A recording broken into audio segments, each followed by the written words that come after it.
Real quick before I do the actual intro, I don't know how far dedications go on this show, or whether it's appropriate or whether it's going to impact the mood of the episode, but I just thought it's worth bringing up, at least for me from like a memorial standpoint, to dedicate this episode to comedian, actor, and voice actor Jonathan Joss, who's I initially became I don't know if a fan is the correct term, but an enjoyer of him in his stint on Parks and Rec, but he's probably most well known as being the voice of John Redcorn on King of the Hill. And when I first heard about his passing, I just thought it was the unfortunate march of time.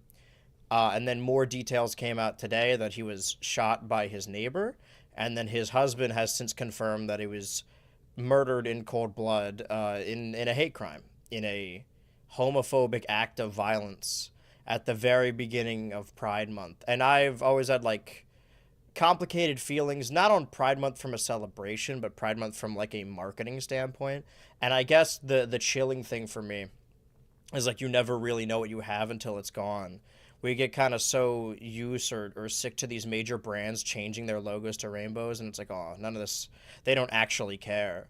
That at the point where they stop doing it, where they just are not changing their logos at all, it's almost scary, the amount of silence. It seems like things in this year and the coming 4 years are going to get harder for gay people, any queer people, trans people, anyone in general that is trying to celebrate Pride. And because of that, from a personal standpoint, it's kind of make me turn back around and be overly, I don't know if prideful is the term, but celebrating Pride. I want to walk in a Target and I want to see those rainbows. You know, I want to see everyone change their logo. So obviously it goes without saying, but we are 100% behind Pride. I mean, I'm in it more or less, but also dedicating this episode to the loss of Jonathan Joss, because this isn't like a sad passing. It's horrific. It's horrifying. It's scary. It's abhorrent. I do want to dedicate this episode to that, and then we're just going to continue with the regular show. Welcome, Ultras and Switchy sisters alike, to episode 10 of the weekly episodic gaming-adjacent livestream podcast show. This is Switch to Ultra, your regularly scheduled Monday show. We started the show mere days before the Nintendo Switch 2 Direct, where we were finally given a release date for the new Nintendo console that we first heard rumblings about in late 2024. Since that spark, we've started the show, ended the countdown, covered the pre-orders, and now this is the final episode of Switch 2 Ultra in a pre-Nintendo Switch 2 world. After this week, nothing will ever be the same. Welcome to the Switch 2 Ultra family. I am your co-parent, BHultra. And I'm your co-parent, Switchy. And tonight we are joined by no one. We've exhausted all of our pre-order guests. It seems the console was harder to come across than previously believed. We haven't had a Switchy and BHultra only episode since April. But now the floodgates have been opened, as moving after the Nintendo Switch, we don't have to focus our attention on individuals with Nintendo Switch 2 in hand, although it will help in the weeks coming after. I mean, if there's an important date, we're just going to do it ourselves. But after the launch of the Switch 2, we'll still be covering Nintendo. But this show could be anything. We could have friends from video games, YouTube, or cartoons. The longevity of the show sits calmly in the palm of our hands, and there's a lot of friends we would like to have on it. But surprisingly, only 3 days before the release, technically 2 before the midnight release, there is still a lot of news, if you want to call it that, to cover. But interestingly, to all of that, I don't know why I wrote it like that, interestingly to all of that, all of the things we're going to talk about, Switch 2 exclusive N64 features, online page themes, and Pokemon upgrades, all of which were first announced on the Nintendo Today app. From the jump, after the Direct, I said I would keep up with this iOS app with daily Nintendo news. It just turned out that the daily news were most of the time HD models of an HDMI cable, or just images of Donkey Kong. Some images show off Diddy Kong, but still, I assume that everything I could ever need from that app would show up on my Twitter feed. And I was correct in thinking that, but perhaps for that same reason, the Nintendo Today app now prevents you from screen recording like every modern streaming service. That was an update they rolled out recently, probably because they found out. I mean, there's no way to prevent that. The idea is that, oh, Nintendo's going to prevent you from screenshotting or screen recording the app on your phone so that if you want this Nintendo news, you have to go to the Nintendo Today app. But that is a very, I don't know if backwards is the term I'm looking for, but like archaic. Like you can't stop the flow of information or news. All these articles are kind of, their lifeblood is dependent on Nintendo or just video games in general. I don't know why Nintendo thinks they can monopolize the news of, I mean, it'll be breaking there first. That's where they're going to announce things. But it seems like a very silly decision. I've always disliked the prospect that you can't screen record like Netflix or something, or screenshot even Netflix or HBO Max on your phone. I understand that they don't want people like pirating their services, but nobody's going to screen record the entire 2-hour movie or 20-minute episode. They just want to share clips on Twitter, which is how shows get circulated anyway. Yeah, I mean, I think some rips of TV shows that get posted on, illegal streaming sites or like Pirate Bay, they are directly just screen recorded from, the streaming service. Usually, if you kind of turn off hardware acceleration or do things that I probably shouldn't tell people how to do publicly. I mean, you're not condoning anything. You're just, if you pay for the streaming service. You should do it. But that's the thing. You could easily get around a screen recording by just using desktop, but like most people who want to screen record or screenshot on their phone want to make like GIFs or memes about their shows. Yeah. Well, yeah, I mean, I'm thinking to myself, there have been times I'm watching something on Netflix or whatever, and I get to a scene that I think's funny, and I want to screenshot it and to tell my friend, oh, I'm at this scene, or check this out, and then I just get a black screen, and it's just, okay, yeah, good job. You stopped me from having a conversation about your show. You stopped me from posting, oh, this is a funny moment of this show. You stopped me from giving you free publicity. Yeah. I really hope you're proud of yourself. I mean, maybe that was always like the nostalgia critic argument where it's like, oh, they're taking down my video when I'm giving them like free promotion. And you could technically argue against that like there are large subsets of people that will just watch the reviews of like movies and shows and not actually go out and watch the movies or shows. Like some people use videos like that as a replacement for that content, for that art. And I understand the reason of getting around that, but I've always like the thing that pissed me off when I was trying to make like WWE videos is my stance is if a brand wants to claim it, that's totally fine. Like at least the video is out there, but the ones that straight up block it, it's like, no, you cannot post this at all. That's always seems very strange to me. Because not only, especially when I'm talking about wrestling, and I'm not as heated as I was about this, but like wrestling is not a very popular thing. Like it's getting more popular, but having these videos where people talk about them is helping. Like there is not a marked increase on their end, but I saw a lot of people in my comments saying that they checked it out or got interested because of me, because what I talked about. And I just don't see the purpose in even like a little bit of footage, you instantly block the video. It's archaic, as you said. It used to be a lot worse, to be fair. I think nowadays there are more measures in place for YouTubers to defend themselves. But it really is just misplaced. What's the word? They overextend for basically no reason. I mean, obviously, I understand why they'd want to take off direct uploads of their show.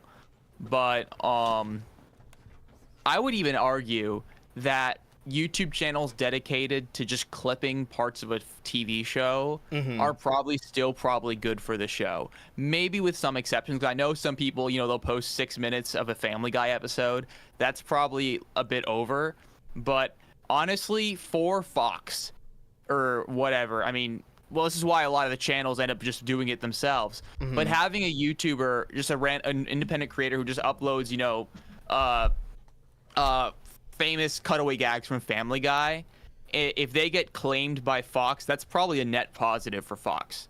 They probably make money off of that. And that's why I think a lot of that stuff is allowed to stay up, all things considered, as opposed to, obviously, completely re-uploaded episodes of shows. Yeah, but also like I don't want to say YouTube isn't a part of it, but if their issue is like people just fully uploading or re-uploading episodes and movies, like as someone who tries to keep my eyes on all social media, on all internet, because I really like the internet, I grew up on it. um YouTube is not the biggest threat to them. I'd argue it's probably TikTok, because there are accounts that will either live stream an entire movie. I remember, like, I went to go see, I think Across the Spider-Verse was the second one, and then I asked people if, like, they were watching it. Like, I remember asking my sister, like, oh, have you watched it? She's like, I'm watching it right now. And the movie had just come out, like, a week prior, and it was, like, a TikTok live stream of the movie.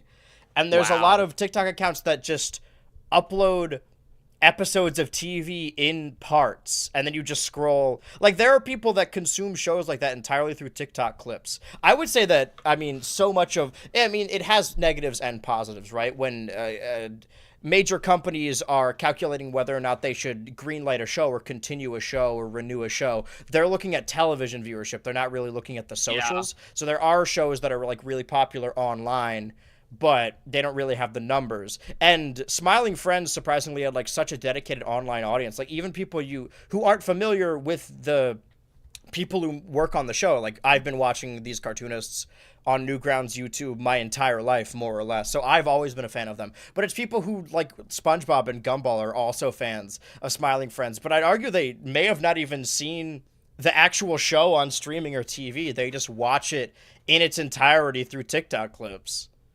Wow, really? Mm-hmm. That's Isn't kind of the modern version of the watching anime in 3 parts on YouTube. Yeah. Well, I've That's how always I said watched Total that Drama World Tour. there's a lot of one of those channels is still up. There's a lot of people, maybe like YouTube purists, who really hate TikTok or anything new, and I always prefer YouTube, even like to something like Twitch, which we're streaming on now. No hard feelings. I just, like, YouTube's always been my home. That it's interesting how vehemently against it they are when TikTok keeps accidentally recreating a lot of early YouTube stuff, because TikTok is replicating the feeling of early YouTube.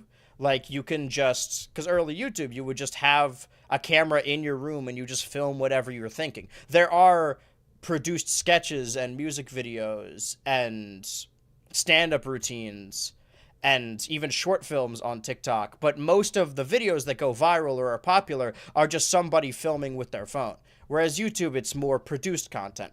And TikTok has features built in, like the duet feature, where you could make a video response to someone else's post, which used to be a YouTube feature. Basically, all the old YouTube features, even like DMs, exist on TikTok. So much so that I noticed this. I wonder if there's a certain level of, maybe I'm overhyping it, but like the study of anthropology, but through the internet, like how internet ecosystems react and change. I feel like we've talked about this before because I think it's really interesting. And a couple of years back, people were remixing songs to make them like say other things, and then those same people who were making song remixes started remixing episodes. Like, they accidentally reinvented sentence mixing in YouTube poops without even knowing what that was. The culture evolves in the same way. Andrew, do you remember YouTube groups? Like the groups, like you could have like clubs on YouTube. I don't So remember that. This is like 2009 shit. Okay, like MySpace. I remember, yeah, I remember you could just make groups and they just got rid of it. I think just because probably supporting that was kind of annoying and it wasn't really popular enough. It was mostly just, I think I joined a sub for sub group or like a Club Penguin fans group, stuff like that. When I was first And, starting out, I would search Discord servers by which ones had self-promotion channels, and then I would join all of them. And every time I posted a video, I would post the links in like 30, Oh. 30 Discord servers all at once. Did you used to do the self promotion rounds? Yeah, on all the Oh, yeah. subreddits, all the servers. I think I was in I like stopped. I was in Aaron Itmar's server, put in self-promotion. Yeah. That's probably where it started. Is I posted my video in like r/total drama. I don't know. I don't know. I think the algorithm may have just really picked that one up. Oh yeah, now we not only is this the night, or not the night before, but the podcast before the Switch 2 releases, but also I have since uploaded the teaser for the next video, and now I can firmly say that it is the follow-up to the Kids' Choice Awards video. This is a video that I did not intend to make at all. I had something completely different planned for May, but like I said, with wrestling, I had a wrestling video planned for October, and the previous part just got blocked entirely, so I just gave up on the series, and pivoted a little bit and edited what I was talking about in May, or I guess end of May, early June, to October. And now, like, the one I'm doing for late May, early June is a follow-up to the Kids' Choice Awards. One, because it's around the time I posted the previous Kids' Choice Award video, and two, the Kids' Choice Awards are in, like, early June, so it'll line up with that. And again, this is... I liked making it, and I think the video is really fun, and I don't want to, like, talk anyone out of it, but this was definitely, like, oh, people are asking for a sequel to this, so I want to get this out of the way really quickly. I want to, like, tie up all the loose ends I have so I can do more new things moving forward. Cool, dude. I gotta retify that video a little bit. There's one more block on it that I need to overcome. Yeah. Surprisingly, it's like the later ones, because Nickelodeon uploads from like 2020 onward, they upload edited down versions of their ceremonies on their YouTube, so I guess they're very... But it's weird that they block them, because normally, I guess Viacom is like notorious for blocking things. Yeah, they are. They are, to be fair. But I'm glad people like I promoted this or announced this in a 12-hour live stream of a green box slowly floating towards the camera. I can't believe the chat figured out what the background noise was. It was the SpongeBob theme song slowed down to like in Premiere. I just put it on like 0.5 or something, like as low as it could go. And they figured it out by screen recording for an hour and then putting it in Premiere and speeding it up. I cannot believe they figured it out. That was incredibly impressive. I didn't want to say anything, but yeah, whoever said that in the YouTube chat, that went for 12 hours? Yeah. It was a 12-hour live premiere, but I didn't say how long it was going to be because I wanted to see how long people would stay before they would get bored or frustrated and leave. I didn't account for the fact that that's normally the day I would actually upload a video, so maybe people thought it was like a real video. But... no, it's a 12-hour video of a green box slowly floating towards the screen and, like, fading in, and then it ends with Katy Perry getting blasted with slime. And a teaser of the video. So that's going to be the next one. Though. I think maybe I'll get it up June 4th, hopefully. That's also the day I want to test IRL streaming so I can broadcast the Nintendo Switch 2 midnight release at GameStop. And then, obviously, the 5th, 6th, 7th, and I guess 8th, I'll just be streaming all day those days playing the Switch 2. Because a Nintendo console launch happens very seldom, right? Every 7 or 8 years. And I want to milk it for all it's worth. I got all the exclusives and also Street Fighter and Split Fiction, I believe. And I've been grinding out Street Fighter a little bit. But it works off of a ranking system. So you're in like bronze, silver, gold, or whatever. So I was a decent, and when you played ranked, it matches you with someone your rank. But I haven't played the game in like a year, so I exclusively lost as my rank went lower and lower because I just didn't remember how to play the game. But I'm practicing. Okay. For anyone that shows up at my house to play Street Fighter 2 on the Nintendo Switch 2.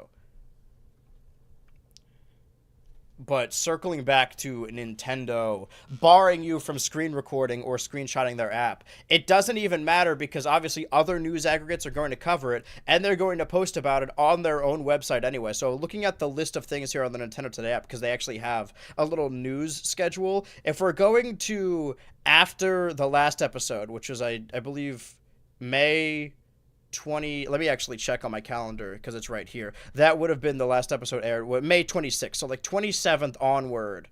That's actually where we got some additional information. It seems like we always get new information as soon as we finish the live, so it's good to wrap up the week with this, and then the VODs, or the edited videos podcast, more or less go up on Wednesday, and that'll be right before the Switch 2 release. So, what we have here is not important, but just out of spite, I want to cover everything on the app that they're barring us from using screenshots of videos from the app, just to prove that it's a stupid reason to stop people from doing that.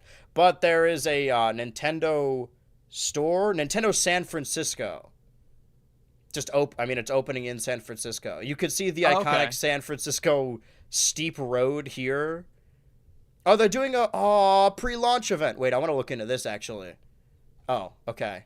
Join your friends at Nintendo San Francisco in pre-celebration for the Switch 2. Oh, they're pre-gaming. Newly opened store on June 4th. Okay, so they're opening a bunch of stores, or at least opening the big one in San Francisco and California. Because I don't think there's been a Nintendo store in California. Participate in Mario Kart World Knockout Tour Race. Play a launch title. It must be cool to... Also, for nostalgic reasons, I've been watching... like the launch of the Switch 1, like people vlogging, and a lot of those streamers lived in New York, so they would line out outside of Nintendo World at New York. I've been there a couple times, and it's same. because whenever obviously because I'm a streamer and we have the show now, whenever there's a big Nintendo Direct or like a Smash reveal or something big like that, I want to get my recorded reactions here for a show like this or just on Twitch in general. However, I do think sometimes it would be nice to watch a Nintendo Direct at Nintendo of New York, because surely you've seen those videos, right? Oh yeah, yeah, absolutely. Like the Banjo release where they're all just screaming. But yeah, this does not impact us at all, but it was on the Nintendo Today app, so I'm showing it here now. What does impact us, what seems very, very strange, is they're adding new features for Nintendo 64 Online or Nintendo Classics that, actually, we'll look into it. I could be mistaken, but this is the expansion pack that you already need to pay for it, like you pay more for. Yeah. And this is an update that rolls out on the 5th, on June 5th. And they're really useful features. I didn't know that you couldn't rewind in Nintendo 64 games. Either. But if you'll notice up here in the top right, it says this feature is exclusive to the Nintendo Switch 2. These are pretty basic That's really features. weird. Yeah, first of all, why was it not already included? Second of all, what is so important about the Switch 2 that only the Switch 2 could have the rewind feature for the Nintendo 64 Classic? The only thing I can think of is that, and to be fair, this is me just guessing, Just spitballing. based on what I would imagine the rewind feature actually does, is that I assume it just basically creates a save state every second or every half second or so. Yeah. Or which is basically just kind of a collection of memory information. And if, I guess, for higher end consoles like the Nintendo 64, there's a lot more information to store theoretically, but even then, I don't think it'd be that much more.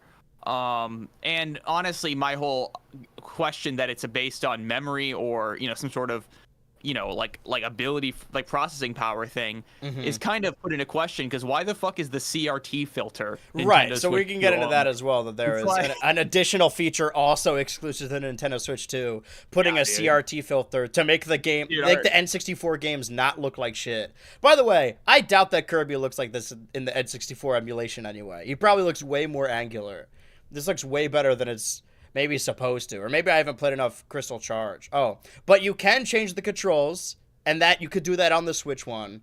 Okay, fortunately, that's not like being mapped out. Yeah, I mean, it's still stupid, but we need the Switch 2's new graphics card to put on a post processing. yeah, you need the expansion. You can blur either play back. the Switch 2 or you could plug in the expansion pass for the Switch 1.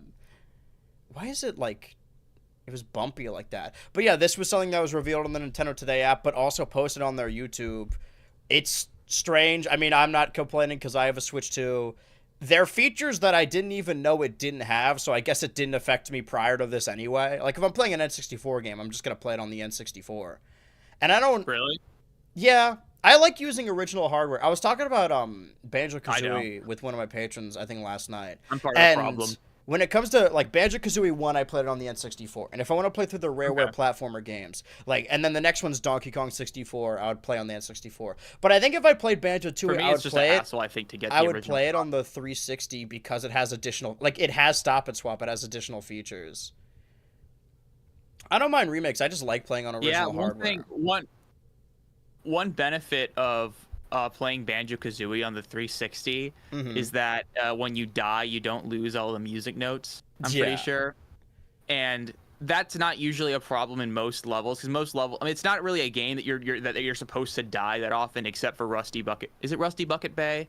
It's the one where there's like one level where you're going under a ship, and there's like a bunch of like gears you have to jump. Are you talking across. about Banjo 1 or Banjo 2? Banjo 1. Dude, Banjo 1 was so fucking frustrating.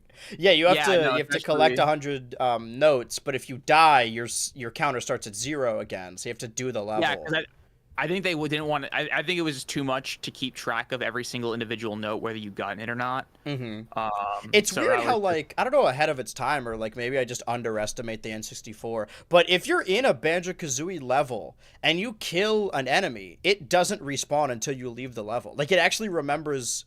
And also, if it drops an item, like it drops a little health item or like a note on the ground, I'd say a health item, because in any other game those would despawn. It stays there. Like, the items don't despawn in Banjo-Kazooie. I never really thought about that, but you're probably right.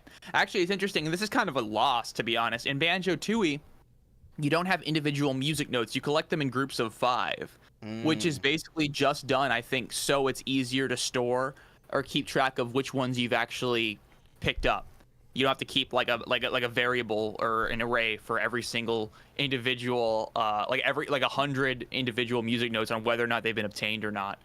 But I don't know. That kind of also ruins the fun because you're not like collecting as many things and hearing as many fun sound effects, which is kind of part of the fun. I've heard people. I mean, it sounds like even dedicated banjo fans, they only like the first one.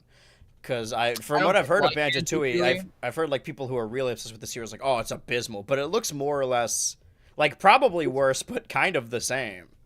It's too big for its britches, I think, if I'm using that term right. There's too much to do, I think, and everything takes a little bit longer. For example, it's the kind of it's an N64 game where now you can play as Mumbo Jumbo. That's cool.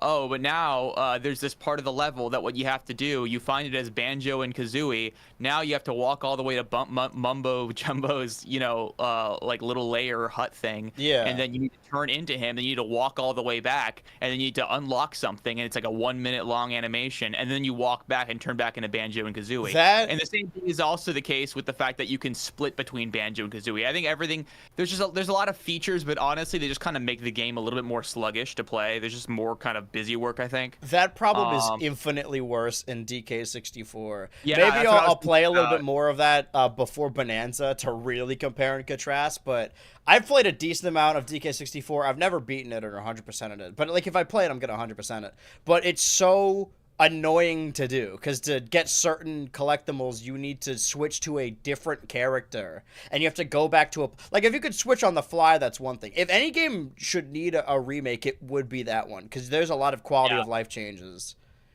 That's another Rareware game. I mean, we could play Yuka Replay when it launches on the Switch 2. That was the first thing we saw of a Switch 2 is they knew that it was coming out for a new Nintendo console, but it wasn't announced yet, so they just put the Nintendo with the little eyes on it, the Yuka eyes. I've never played Yuka lately. I guess it has been nearly 10 years since it came out. Which is crazy to think about, but I guess it makes sense, when you think if you apply basic arithmetic, if you think about 2026 minus 2016 or whatever. I heard that the 2D ukulele game is better. I haven't played either of them, but if I really want to get through this Rareware, well, I got to play them in release order. So DK64 and then Tooie and then Conquer and then Nuts and Bolts. I guess we're doing the collectathons. Played a little bit of Grab by the Ghoulies, and I don't think that's fun either. It has the same problem you're going to have to play like 120 hours worth of games before it starts being fun, basically. Right. I got to play all of the Rareware games, actually, not just the platformers. But additional information on the Nintendo Today app, something I haven't been keeping up with is we talk about Metroid Prime, and we're going to say a lot about Pokemon later in this, and DK Bonanza, and even like Switch 2 Welcome Tour, and obviously Mario Kart World. Or, yeah, I was about to say, like, Deluxe or something. I'm so used to saying Deluxe at the end of a Mario Kart title. I gotta get used to Mario Kart having a shorter title now. That it seems Mario Kart World saying every that just day or every other day they've been posting little tutorials about Dragon Drive or Drag X Drive, and I was looking for where they were, and they weren't on the official Nintendo YouTube channel, but they are all uploaded by Meme Lord Asterisk. So shout out this person has 119K. Okay, I didn't even notice that. Yeah, so we have all the tutorials we could ever want to see. I don't know if this sounds about Dragon mean, Drive. but that. When I first saw that, I thought it said 119 because that looks like the kind of channel that has 100. That's what I was saying. I was shocked by this. I thought we were going to give this dude a shout out, but no. This dwarfs me, I think. The first thing you have, he should give us a shout out. Yeah, frankly. Hey man, we're giving you we're stealing your content. It's self-promotion. Technically, these are re-uploads, but these are tutorials in Drag X Drive. I assume. Oh wait, are they? Yeah, these are, I believe, videos taken from the Nintendo Today app. Let's see. The one that was uploaded on the 27th is Driving and Turning. Is that what this is? Or how was Drag X Drive? Hold on. Okay, so no, this was just, I presume Meme Lord talking about it, or maybe not, but these are the tutorials. Yeah, Driving and Turning was the one they posted to the app on the 27th. So let's see how you drive and turn in this game. 37K videos, holy shit. I promise you, they're not all Drag X Drive videos. That's why I had to search by the category. I feel like when I saw this game in the Direct, it made it look like it would be annoying to play. Maybe once it's in your hands, Same. it'll feel better, but like the idea of constantly shaking the Joy-Cons to move. I hope it's like ARMS and you have an option to just use the controller. But maybe that's kind of goes against the idea of this being, I don't know, not a tech demo. I feel like this is closer to the ARMS of this console because, you know, ARMS also came out with 1-2 Switch. 1-2 Switch was more of a direct tech demo, whereas this feels like an actual game. A game without characters, but a game nevertheless. Game without characters. No character, no aura. When is it coming out? Is this a launch title? I think this is a July release, right? Okay. Or maybe, no, it just is like summer 25, because DK Bonanza is a July release. I don't think we have a release date for this game, but we're currently in summer 2025, and we're getting a lot of information on the Today app. Not information about the world or the characters or anything. I mean, I normally prefer gameplay, you know, substance over function, but I don't know. It looks like unless you're playing on a table, it looks kind of annoying. Maybe when it's in my hands, it'll be different, but... Yeah, Shout out mean, Meme honestly, Lord for re-uploading all these. I don't foresee myself really having a good time playing. I mean, this. if it's like $5, sure, but I fear it just it doesn't really have the. I think it's gonna be like $50. Yeah, it doesn't have the Nintendo charm. It just feels like basketball, you know? Yeah. Which is fine. I mean, it's fun conceptually. I just wish it was, maybe I'm baby brained, but more, maybe not more colorful literally, but just more anything. These tutorials are very short, by the way. But that's everything we could ever know about Drag X Drive. Thank you, Meme Lord Asterisk. We don't know what the asterisk means, but I imagine if we keep checking back here, we'll find out. And then the rest of the news is where we get all of our news, which is from twitter.com. There's additional information. Videos like this they've been posting about Mario Kart World. But honestly, I'm going to play Mario Kart World in 3 days. So I'd rather not know anything about it, really. Like, if a game's coming out soon, I like not knowing anything. That being said, actually, this is another thing that was on the Nintendo Today app, that it was exclusive, even though it's over here, is the updates to Nintendo Switch Online account. If I can switch these. There are now different themes for the Nintendo Switch Online account, I think, on your Switch. But like the Nintendo Switch, the only themes... Let me go back, actually. Are light and dark. The only themes are light and dark, yeah. Their own custom theme for buying profile picture Actually, assets. this in the, if we can, oh, this is already zoomed in. In the bottom right, I think there's 4 themes, but it's slightly less dark, dark, slightly more light, light. Oh my gosh. But your color changes with icons.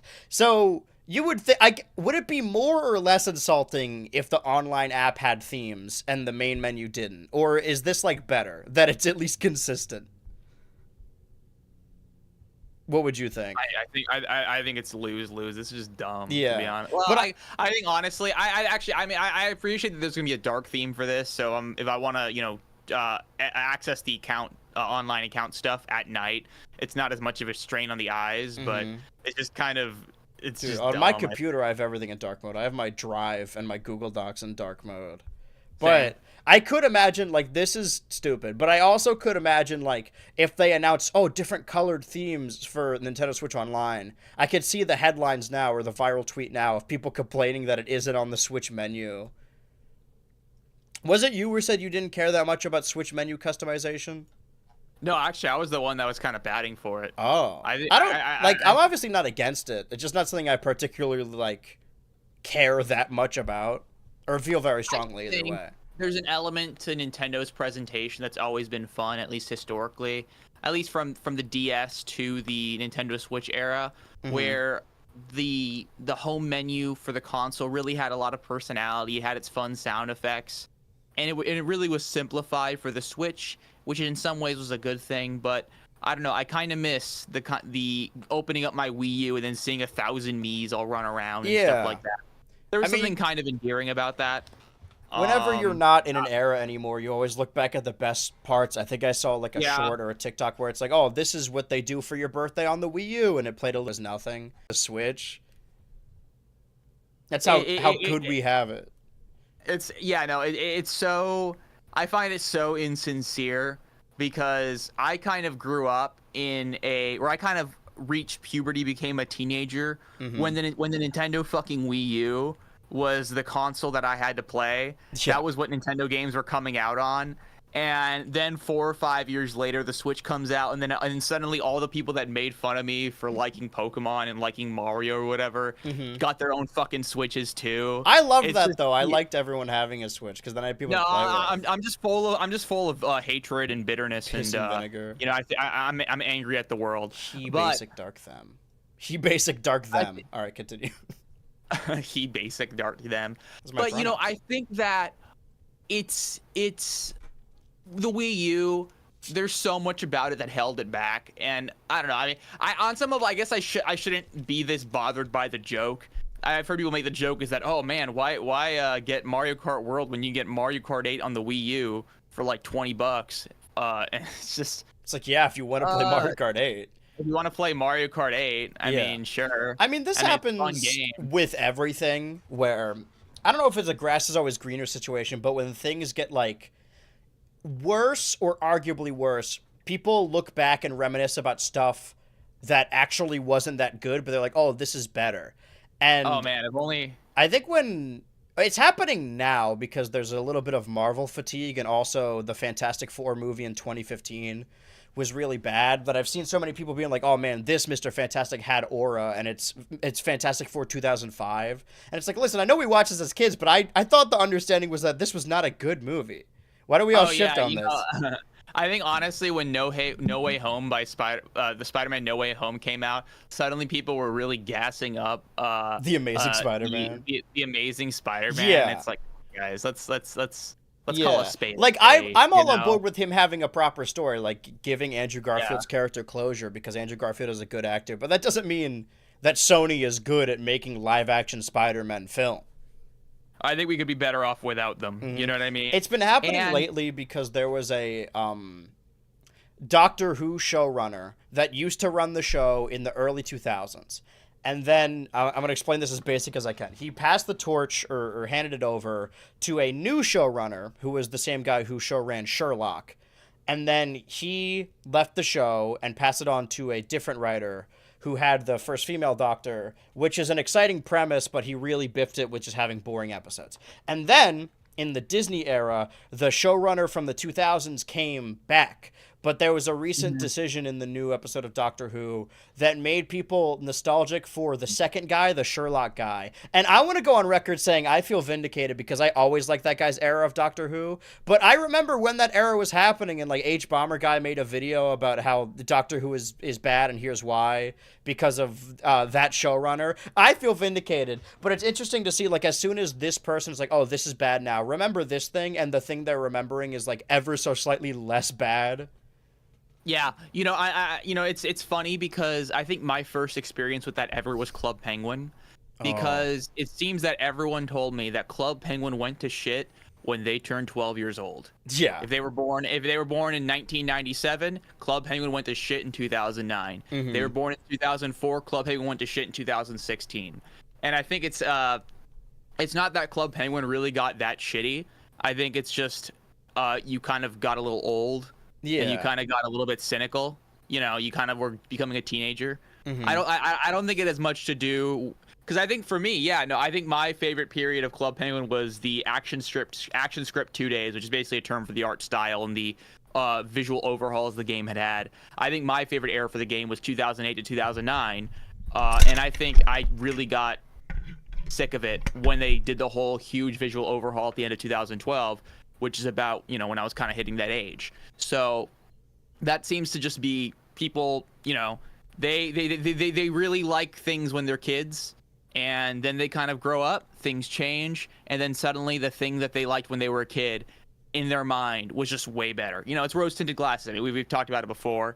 I guess I get bothered by it because I think sometimes people just, you know, I saw a tweet a couple weeks ago where someone said, oh, yeah, the people born from 1997 and 2004 really had the best of both worlds because they had analog, they had VHS tapes, but they still got iPhones or whatever. It's like, dude, shut up, dude. Yeah. I'm sorry. And it's funny, the top comment was like, I was born in 2005. I feel like I'm included in this. And then the person who made the tweet was like, yeah, you too, probably. And it's just, I don't know, it's people drawing like really annoying lines in the sand to just kind of say, oh, my childhood was better than yours. and it's always seemed just like insecurity about growing up to me. And I just Yeah, I saw. think we I all mean, we all catch we all ourselves feel when we're that. acting like that. Yeah, I saw a TikTok that was like, "Oh, my top 10 films of a kid who was born in 2008," and I was like, "Oh man, kids shouldn't be born then. They got to stop making kids." He's almost like Yeah, an no, adult now. it's crazy. Yeah, they're 17. But it happens. I mean, it happens with a lot of things. There was an example I was just thinking of that I don't even remember of just the ways shift change or you grow up. I guess it happens with like channels like Game Grumps or even like Smosh where they're like, Smosh has kind of found a new audience in millennials around their age Which makes me anyway happy. with their new content. But something like Game Grumps where it's like this is when it got bad, like this is the moment it stopped. And like I kind of have an opinion on that as well. Like the moment I stopped enjoying it, and it was a purposeful decision that caused that. But also like you also just grew out of it probably. Yeah. Grew out of the idea of just watching two people play an unedited rip of a game for nearly 20 minutes every day. Like that's something you can really keep up with once you grow out of it. That's something you do like at school. You're like, oh, time to watch my daily episode. And I do see the appeal and comfort of having something daily to come back to, but I don't know if there's an innate cultural issue. I think you just grow out of it. Just let kids watch. Yeah, no, I don't think they got. It's like a lot of the time it's not that they're getting like significantly worse.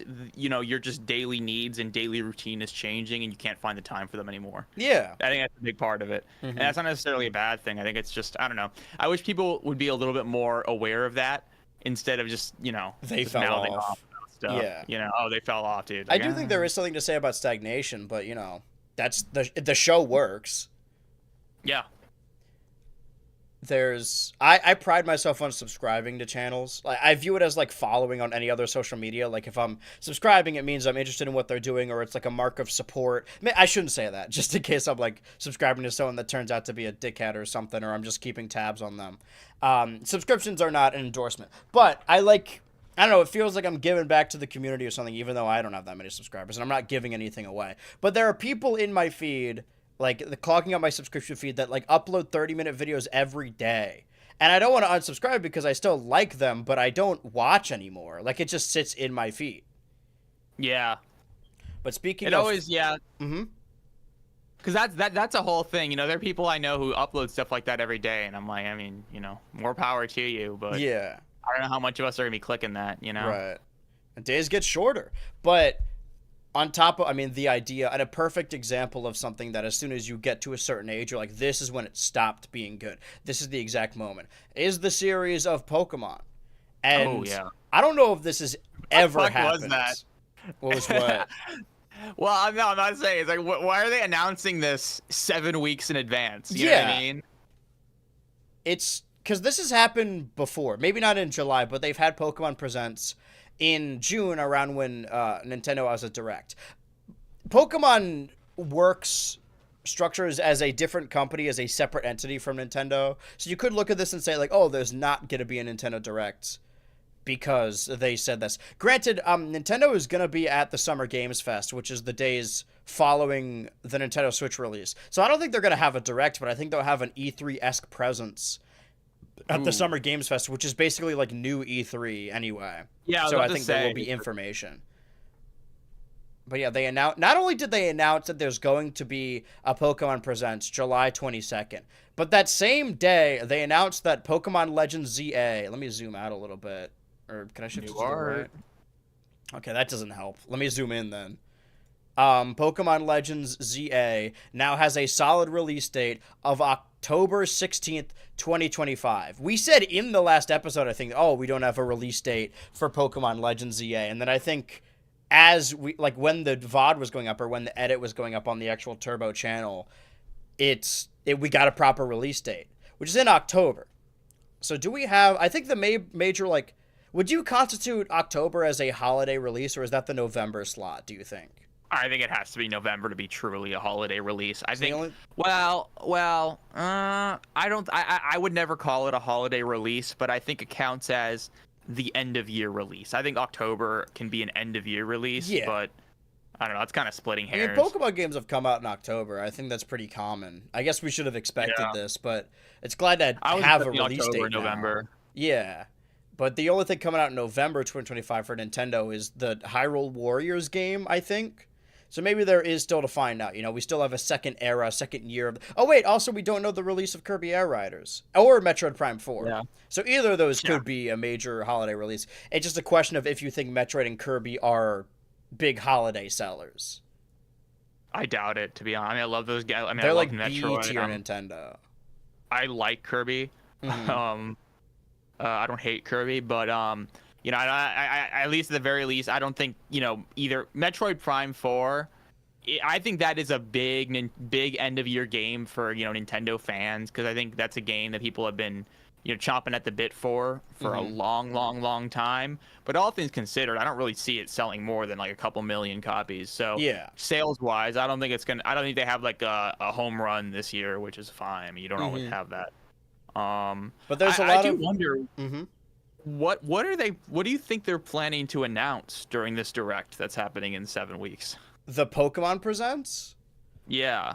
Maybe additional information on this game, or maybe like an actual, because do you remember when they announced Let's Go, and then because they expected people to kind of be upset about Let's Go, they're like, we're also working on a traditional RPG that's also in development. So I think there's a chance that we get information on Legends EA, maybe additional information on like Scarlet and Violet, like, oh, they have an update, and they will tell us like, hey, we have a major Pokemon RPG coming out next year, because next year is the 20th. That can't be right. 30th anniversary. Yeah. Of Pokemon, yeah, I could definitely see that being the case. And the 20th was Generation 7, Sun and Moon, and it's been, I guess now it will have been 4 years in 2026, and normally generations last about 3 since Generation 9, Scarlet and Violet. So I wouldn't doubt if they like pushed everything back to have Gen 10 not only be Generation 10 Pokemon Anniversary, but also the first major Pokemon generation on a new console, on a powerful console, or at least comparable, on the Switch. I think that could be a big announcement, but that seems like something they would announce in February, because they always do something big for Pokemon Day. I mean, we still don't know anything about Pokemon Champions, but this really caught me off guard. I legitimately forgot they even announced this until I looked through my bookmarks. Because all I care about is having a release date. They might just be adding new Pokemon to the Pokemon Cafe game, though. All things considered. Pokemon Home update. I hope they fix Spinda. I wonder what the release, I guess the information drip feeding is going to be like for this game, because they've kind of gone back and forth with how they want to do it. I think most people believe, including me, that there's going to be a lot of new Mega Evolutions this game. I don't even know. They might have confirmed that. I think pretty much everyone's expecting that. Mm-hmm. So I wonder how much they're going to let us know about that. Hopefully, I think, one thing, I don't know if you remember, during the Sun and Moon era, they basically showed off like every single Pokemon in the Pokedex before the game came out. I hated it. And I think they actually took that advice to heart, because they didn't do that for Gen 8 and Gen 9. And I like that, because I think, yes. Because base Gen 8, they only showed off some Pokemon, so people obviously were expecting more, and they got more. But I remember when they announced the DLC, and they showed off the Reggies, the Bird Trio, and the new Slowpoke line. And people were like, oh, this is just a tease. The rest of the new forms are going to be in the DLC. Yeah, they showed us all of it, and I remember going into it expecting new forms, because Clara had a bow. Editor showed this image of Clara, had a bow in her hair that looked like Dustox but was off color a little bit, so people thought it was hinting at a regional Dustox, and they're like, oh, and then the sword rival Alistair maybe would have a regional Beautyfly. I remember that theory being really popular. And I love Dustox and also Wurmple, but it didn't amount to anything. It didn't happen. Yeah. You want to know a somewhat unpopular opinion of mine? I'm just gonna say it out loud. I fucking hate Regieleki and Regidrago. I just don't like them at all. Interesting. From like a design standpoint, or from a design standpoint. I would also argue, I don't know if I really like Regieleki. I think, so my beef with Regieleki.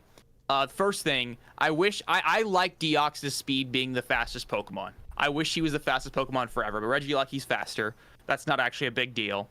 But Regirock, Registeel, and Regice, their types are things you build with. You can build with rocks or stones. I mean, it's masonry. Masonry is a whole thing. You build with metal and steel. Ice is a little bit more. You don't build things with ice other than igloos, I guess. But even then, it's not it's a different kind of thing. But these are materials. These are materials that we kind of think about.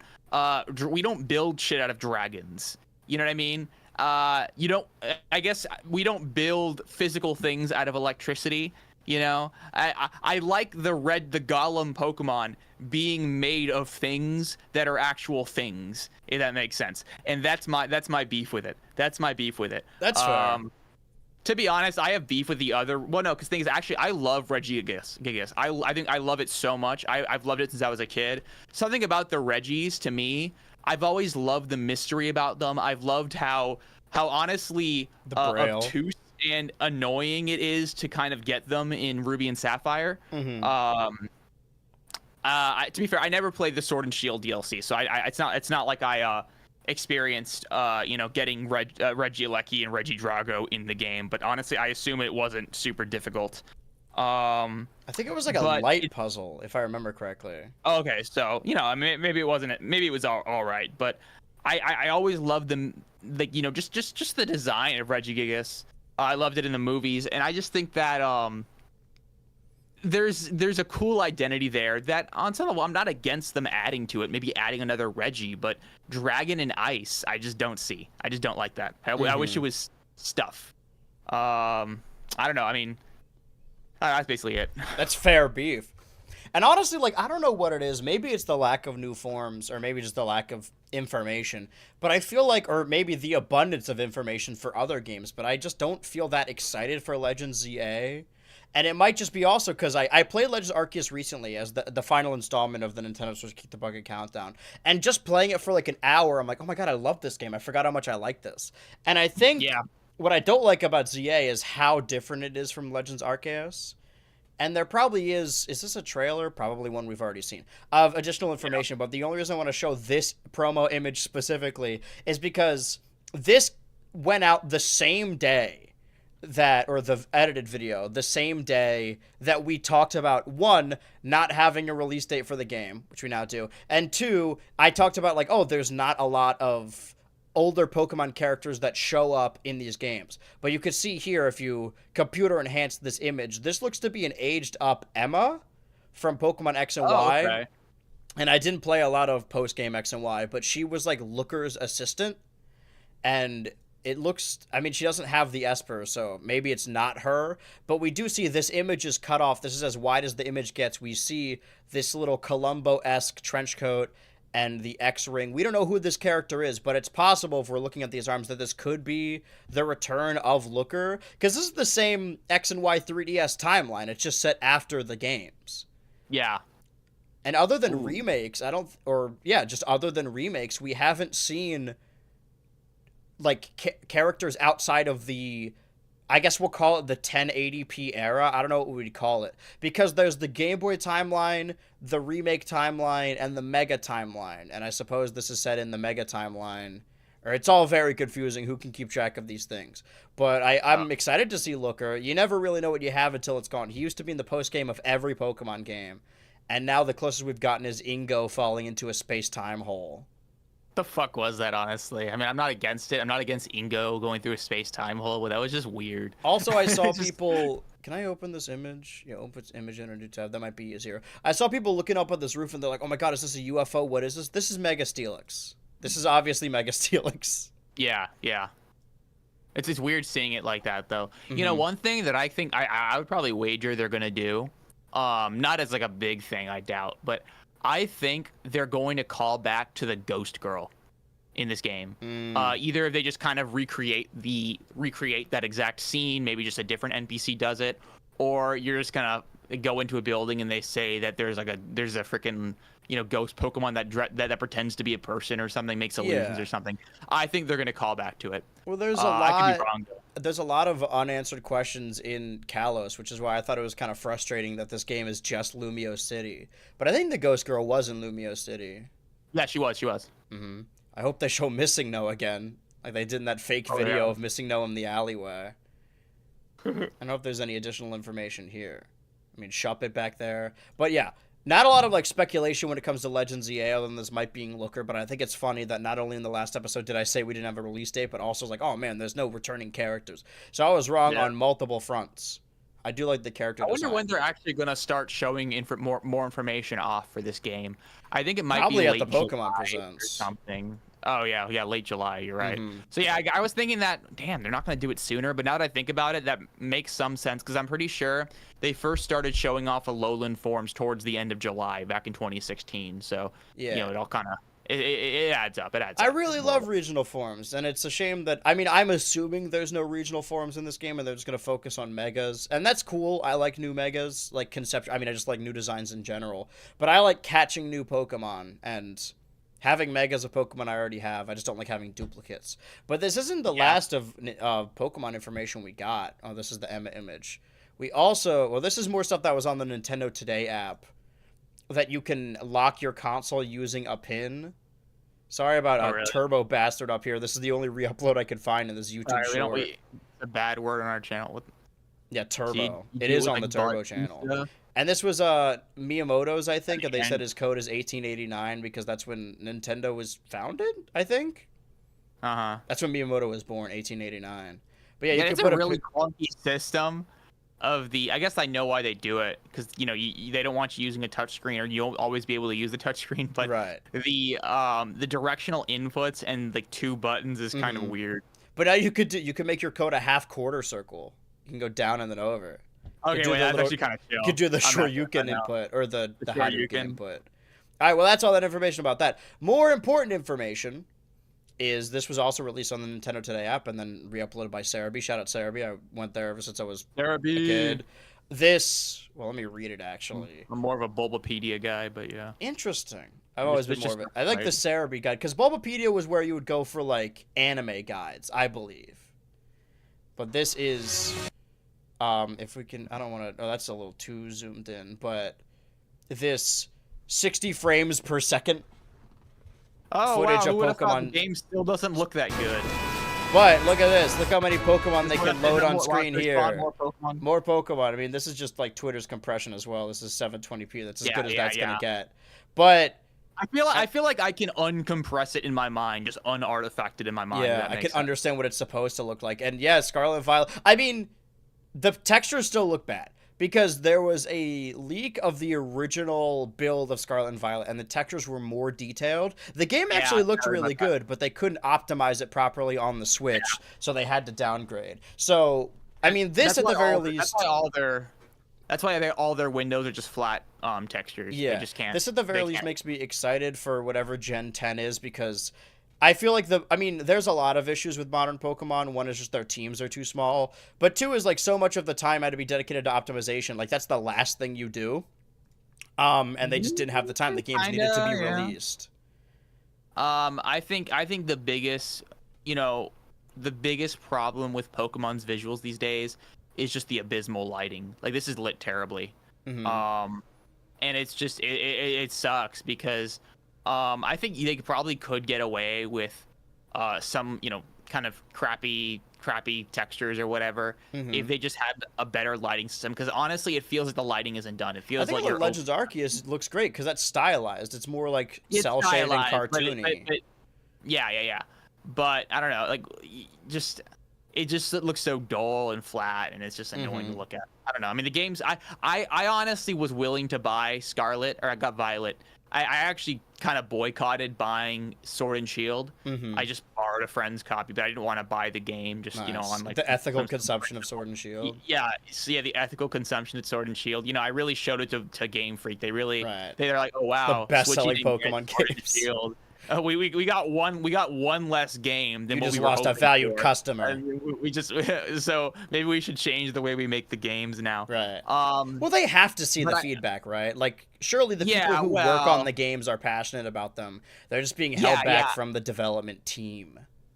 People probably on some level believe that Game Freak is greedier than they are, and I mean, you know, I think that there is genuine love for Pokemon among the people who work on these games, but you know, I think more than anything, just getting sales is obviously priority number one, and they're not having any issues with sales, in large part just because of how big the Switch is, but also because Pokemon's bigger than ever. So there's really not much of I don't think they really have much of a reason to, well, actually, I'm going to argue with myself, because I think there have been games and game series that have been at the top of the world, and developers only use that as an excuse to go all out with it, and Game Freak just really doesn't do that. And there's probably internal just, you know, politics. Sorry, that's my phone, not You're yours. good. That's There's me probably texting some you. internal Don't say anything bad about Pokemon. Yeah, the Chinese government says to not say anything bad about Pokemon. Oh, right. I forgot. The only podcast sponsored by China, of course, exclusively. There probably are some internal logistics that kind of leave these games behind, because Pokemon obviously is a juggernaut. It is funny how the internal money of Game Freak and where the money goes is such a hot topic of debate among fans, because it's a talking point now. But you know, these games are definitely, the resources that could be put into them aren't put into them, I think. Yeah. It seems weirdly that they were like caught with their pants down, caught off guard when it comes to the recent the second coming of Pokemania in Pokemon Go, and also just the release of the Switch in general. It feels like they were always a year or two behind everything.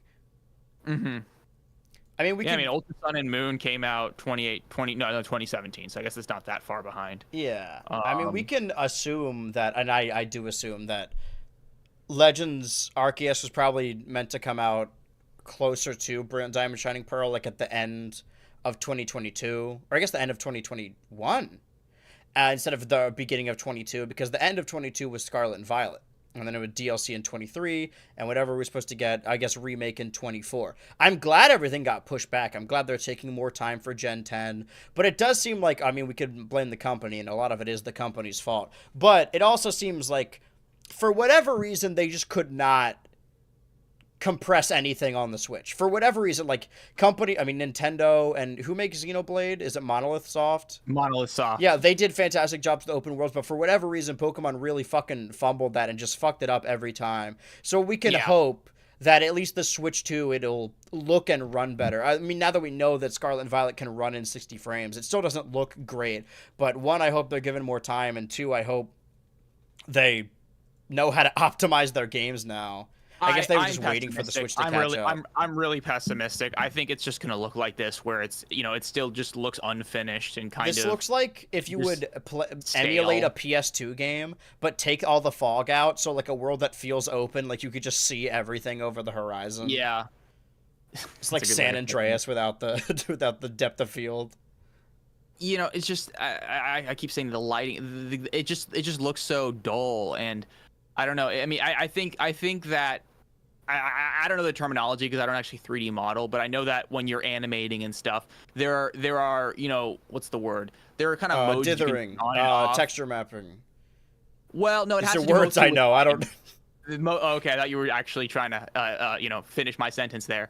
There's modes you can turn on and off. Often, I think for just the basic movement of rigs and models, because you know, the amount of time it takes to fully render all the lights and stuff is a lot. So just before you do that, you do a lot of the basic animation with very simple lighting, very flat lighting, and then eventually you apply more of the effects later on, and that takes some time to render.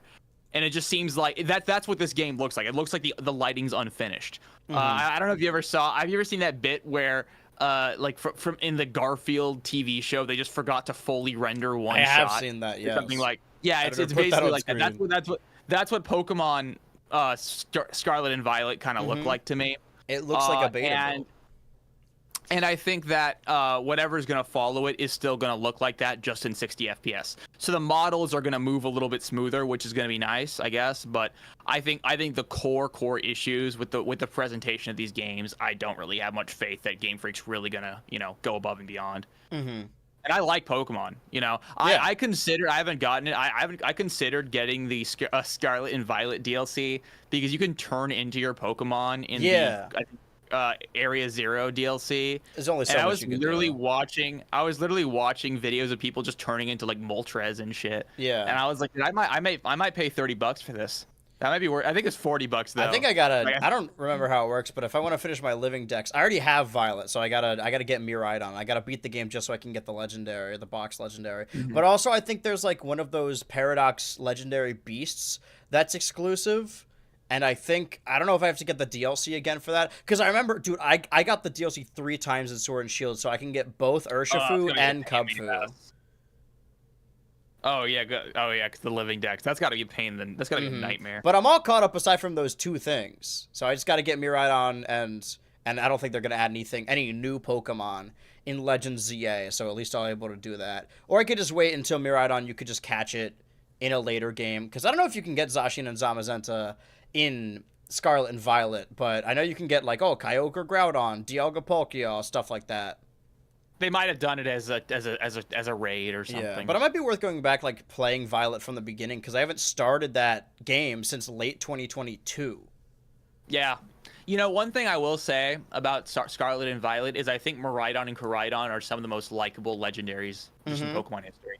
These are honestly like, I mean, they're going to push the game back, so it'll probably be like a Gen 10 starter. But for a while, these were my Smash picks. Like, this is the first time I think you should have the legendaries be the character slot. Because they are bipedal at some points, and you could just like skin swap which one you're playing as, because they control more or less the same. And you literally play as it in the game. You could have a lot of really fun...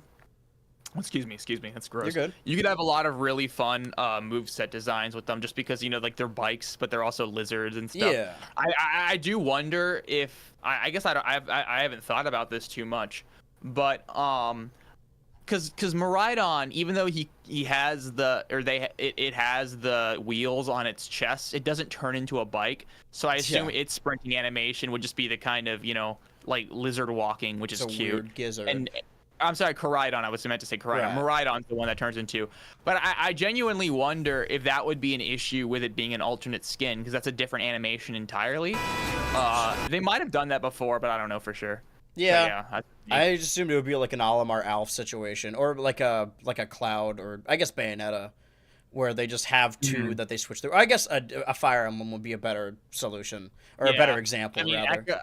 Echoes potentially, but then also you're kind of having the question of which is the main one. You know, there isn't a main one. Yeah. I feel like there hasn't been an issue where there's been a character that's an Echo, but they're arguably just as important as the other characters. So that's kind of also a weird little rabbit hole. Yeah, because Richter's definitely Simon's Echo, but they chose both because of their how big they are in different territories. Like Richter's much bigger in Japan.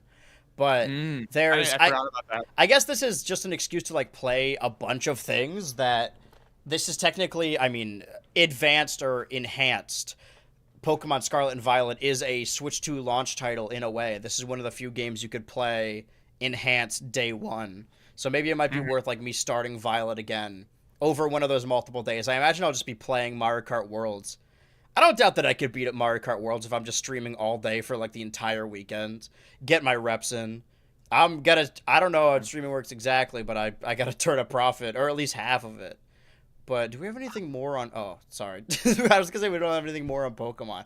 But we do have a discontinued Pop-Tart flavor is returning to celebrate the release of the Fantastic Four First Steps. Have you ever had frosted blue raspberry Pop-Tart? Fuck no, I've never had I think I've only ever had it as a kid. Yeah, people reporting on like, oh, now they're doing the big release setups. Now they're setting up Nintendo Switch things. And I went, I guess 2 weeks ago to the Walmart, accidental banger tweet. And I expected there to be something there, and there was nothing. Like, they seemed like they didn't even know what the Switch 2 was. So then I went again in between last episode and this one, because I assumed, like, okay, maybe now they have some stuff set up. But they still didn't have anything. My email now, it says, yeah, your pre-order is preparing to ship. It says shipping on here. So I don't think they're getting it from the Walmart. I think it's just going to be in a truck, and they're going to drop it off at my house. Because Walmart, I know Best Buy and GameStop are doing midnight releases. Walmart probably isn't. But while I was at the Walmart, I went to the little Pop-Tart aisle, and they didn't have these yet. So I don't know when these come out, but I'm copping these immediately. This is not an ad, but I wish it was. My Walmart app hasn't updated at all. Do you like Pop-Tarts? Yeah. You Should do? I not? Okay. No, It's it's all right. really just dye, I guess. You're welcome to like Pop-Tarts if you want to. Mm-hmm. You know, I just never had Pop-Tarts as a kid. I think Life the ain't first all time I really sunshine had and rainbows, Pop-Tart kid. was when I was like 10. No, I think honestly, you know, there were sweets that my parents would let me have, but like if I saw a Pop-Tart at the store and I'm like, I want that, they'd be like, no, fuck you, like don't, we're not having fucking Pop-Tarts. Yeah, there are so many breakfast foods like, oh, this is what you eat in the morning, like cereal, even like pancakes, waffles. It's just sweets. Like that's basically what it is. Yeah, I think Jerry Seinfeld had a bit about that where it's just people kind of realize that cereal probably isn't good for you when they just decided to make cereal that was just cookies, like Cookie Crisp.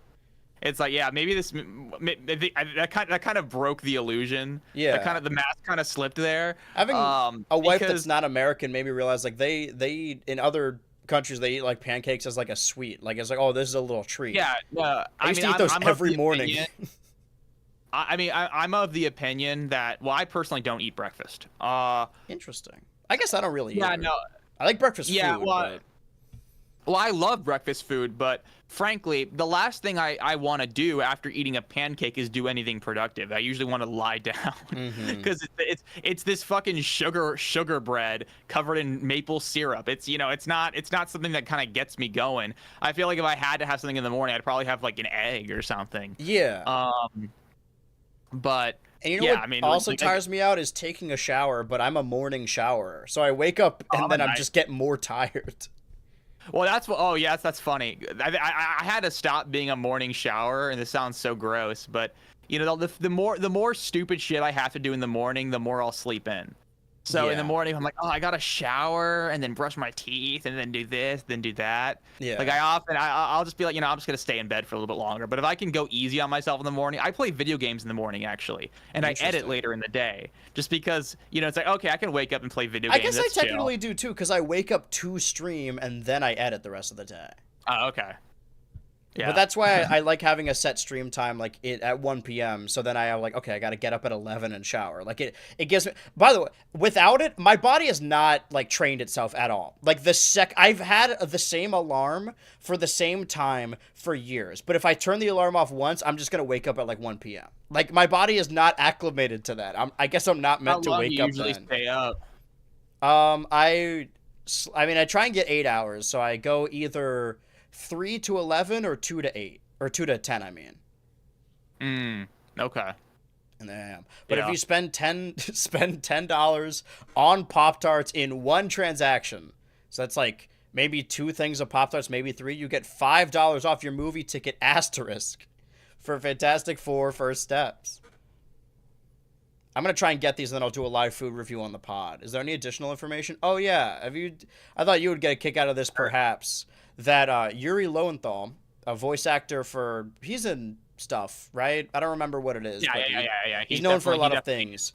But he, on his Blue Sky account, said, and for those who keep asking, no, I will not be returning as Yosuke for the Persona 4 remake. I asked, maybe even begged, but they don't want me to come back. Now, they have not announced a Persona 4 remake yet.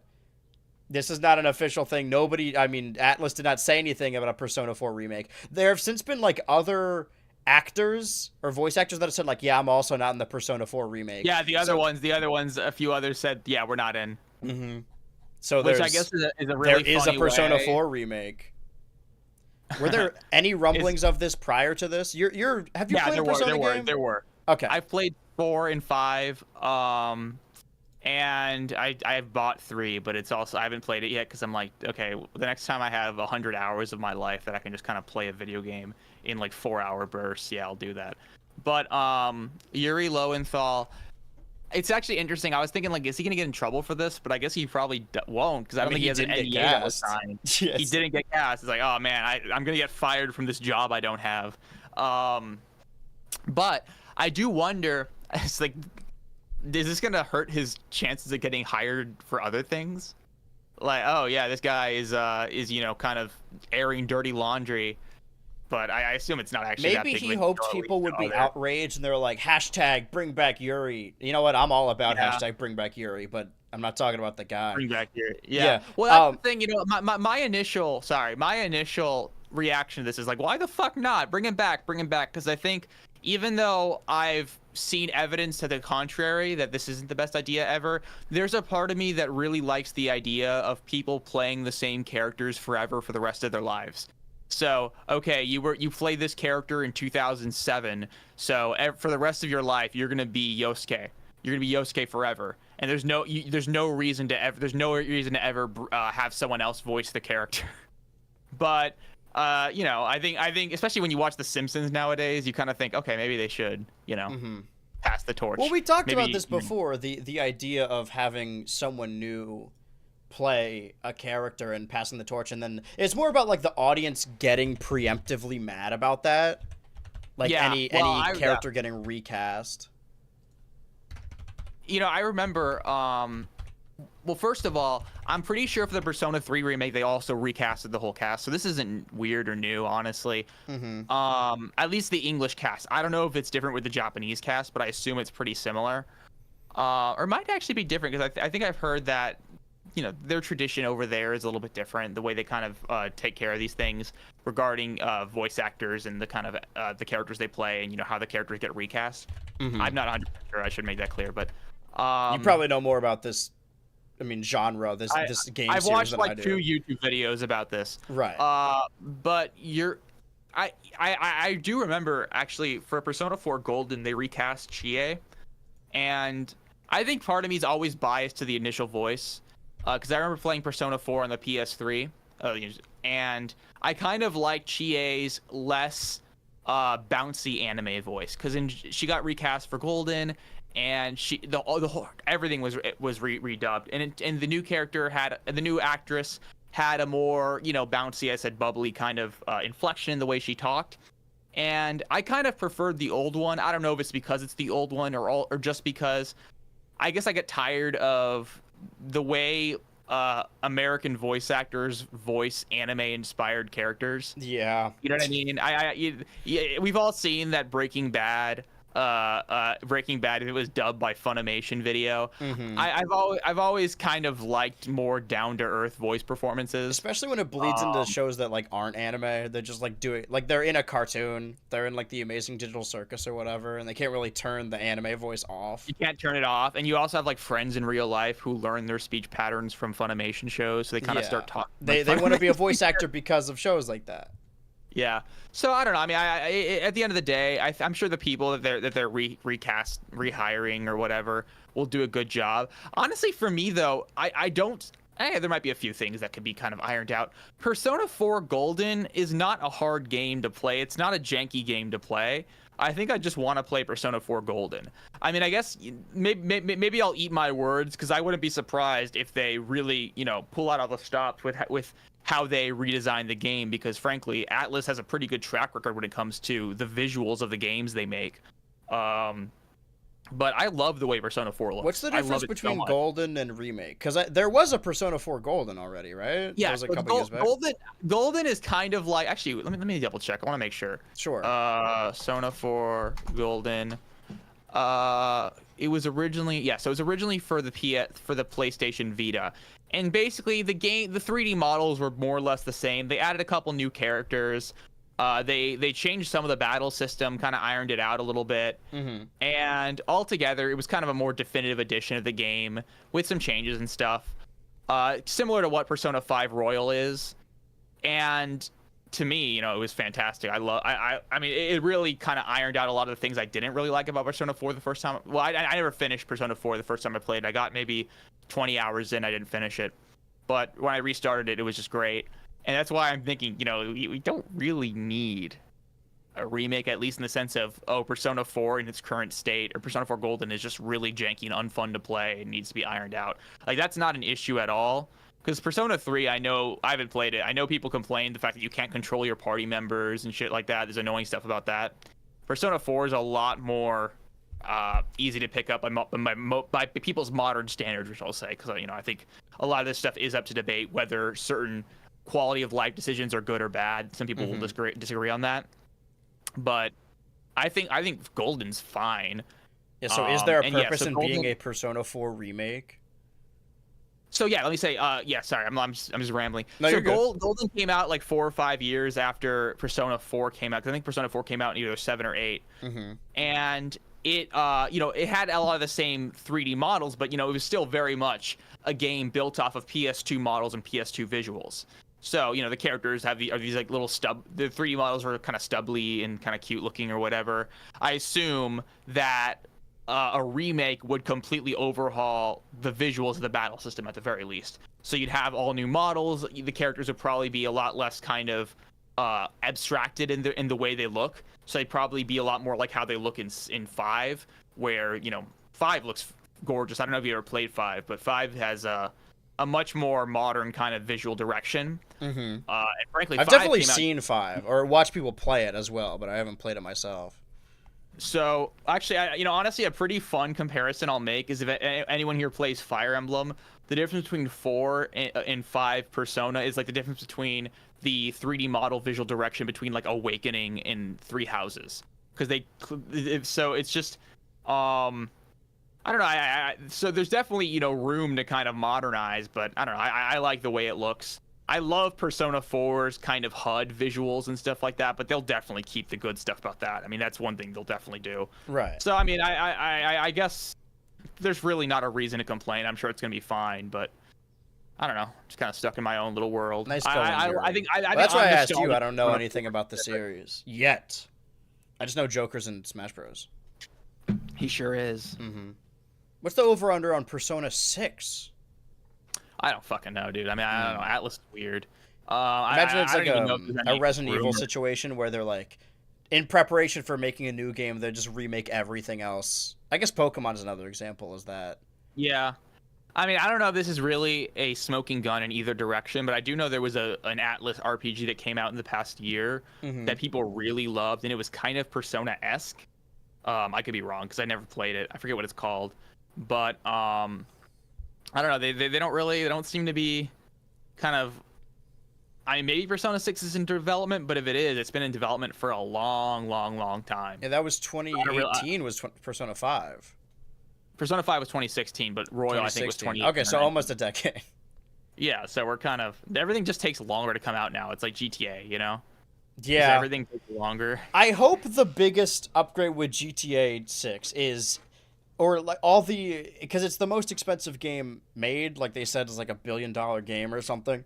I hope that all the tech they developed for this game, instead of one-upping themselves and being like, oh, we're only going to get bigger, I hope all this tech they developed allows them to make games faster and easier.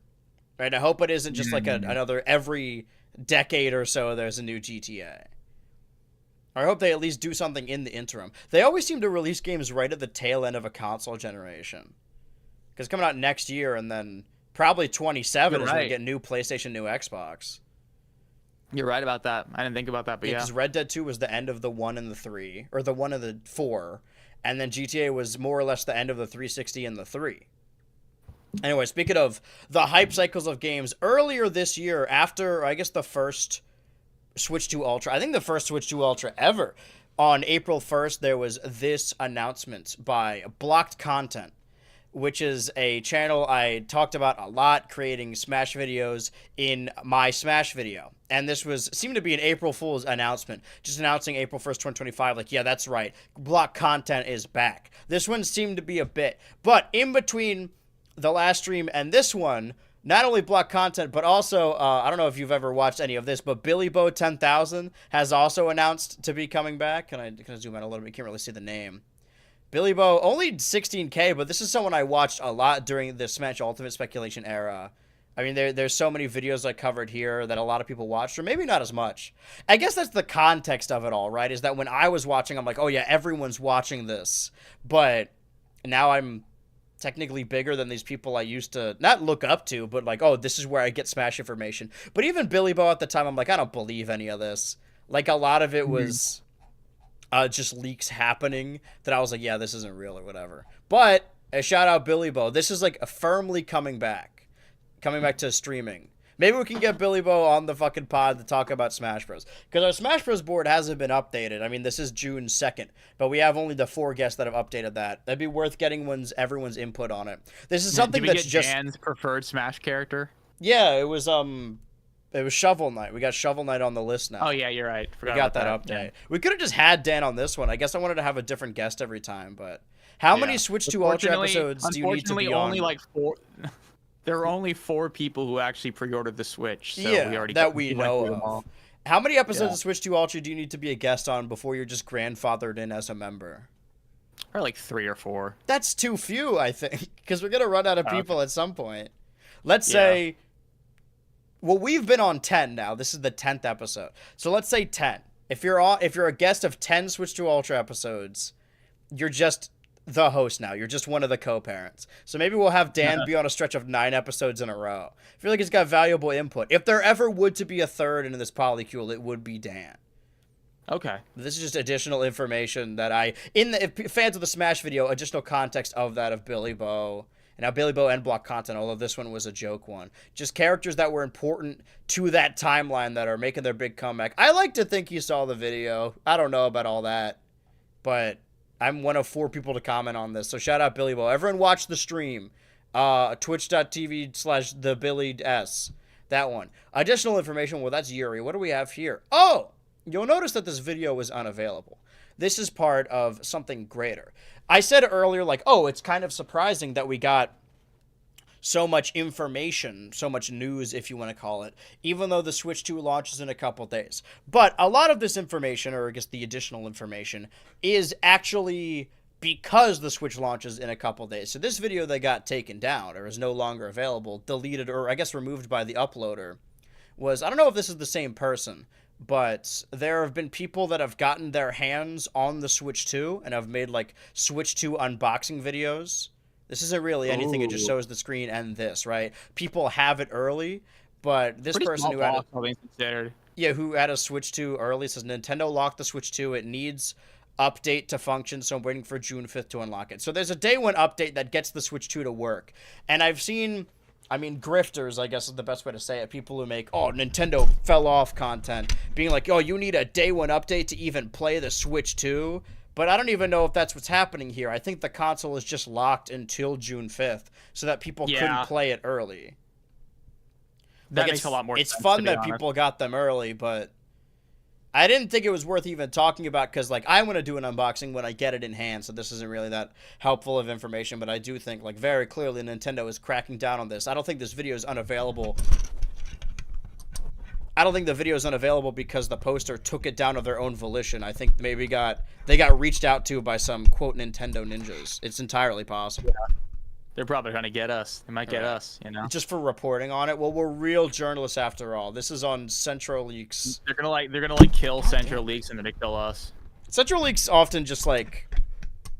I mean, one, it's a verified Twitter account, so already... But, I mean, it's a...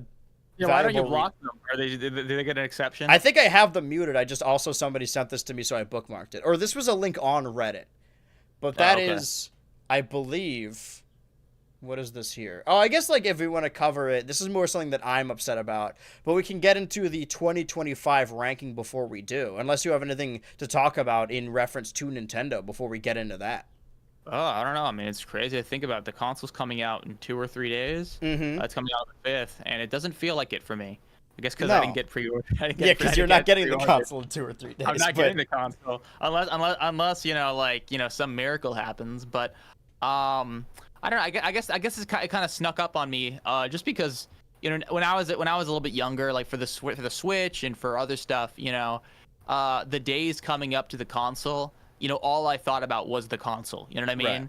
Nowadays, I think I'm occupied with a lot more things. I guess I'm a little older, so there's a lot more things that kind of sneak up on me. You know what I mean?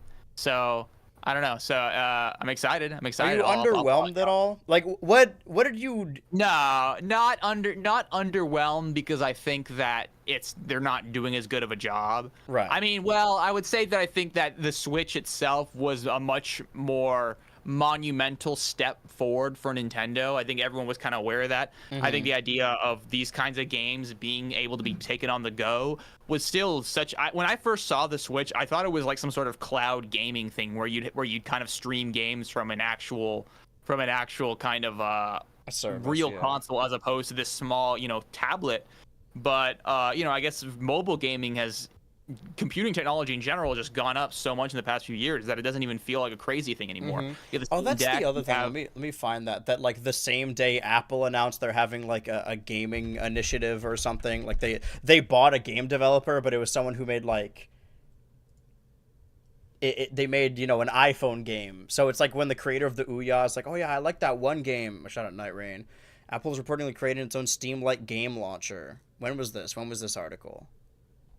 2025 Worldwide Developers Conference. This happened between the weeks, but it seems like they're focusing on cloud gaming or competing with Steam because obviously mobile gaming, having a console in your hand, seems to be the future.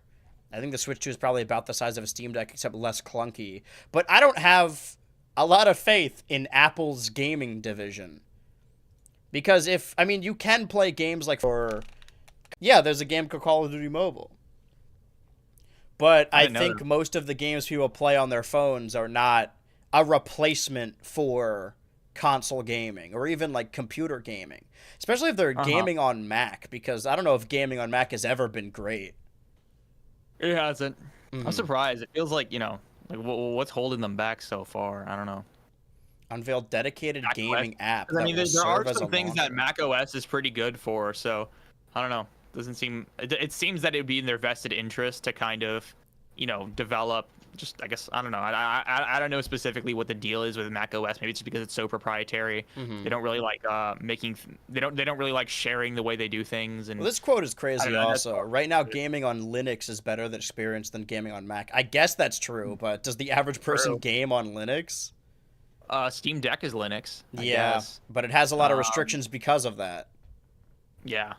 You have to because I guess everything on Steam Deck just uses Wine or some sort of other Windows emulator on Linux, which is kind of a. We can't play GTA Online on the Steam Deck anymore because BattleEye, which is like their anti-cheat, isn't compatible with Linux, so you just can't play online anymore. But yeah, I totally forgot about that. Also named Steve E. That's Steve Jobs' sidekick. But I guess we'll just cover this now ahead of the ranking, but this is something I'm just personally annoyed by. There was a Netflix, I guess a director, like an investors meeting where they announced a bunch of stuff. They showed the trailer for the new Knives Out, the release dates for the new season of Stranger Things. But this is what gets me mainly is the Frankenstein film by Guillermo del Toro, which I was very excited for, is going to be on Netflix in November.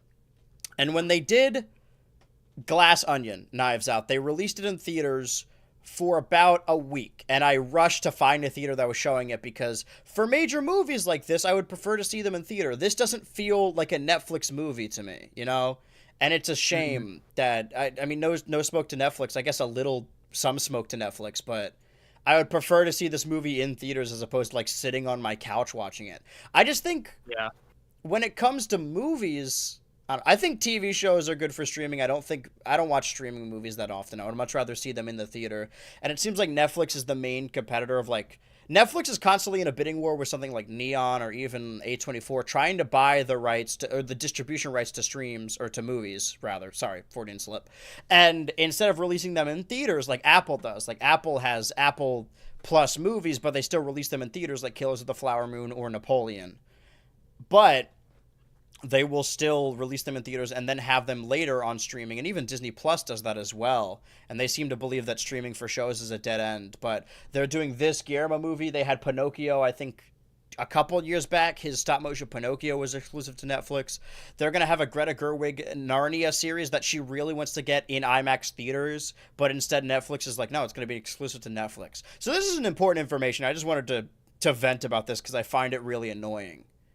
But that does build on top of course, we have our 2025 ranking. But before I get into the two movies I saw over the weekend, real quick, I want to update my 23 ranking because I just mentioned the Apple series. I'm going to slowly, because I never did a ranking for 2023. And at the end of the year, I want to combine my 20s rankings. I'm just doing movies right now. And the last one I left off on was Napoleon, the Apple produced movie because they're publishing another movie, distributing rather, that F1 movie that comes out this summer by, I believe, the director of Top Gun Maverick.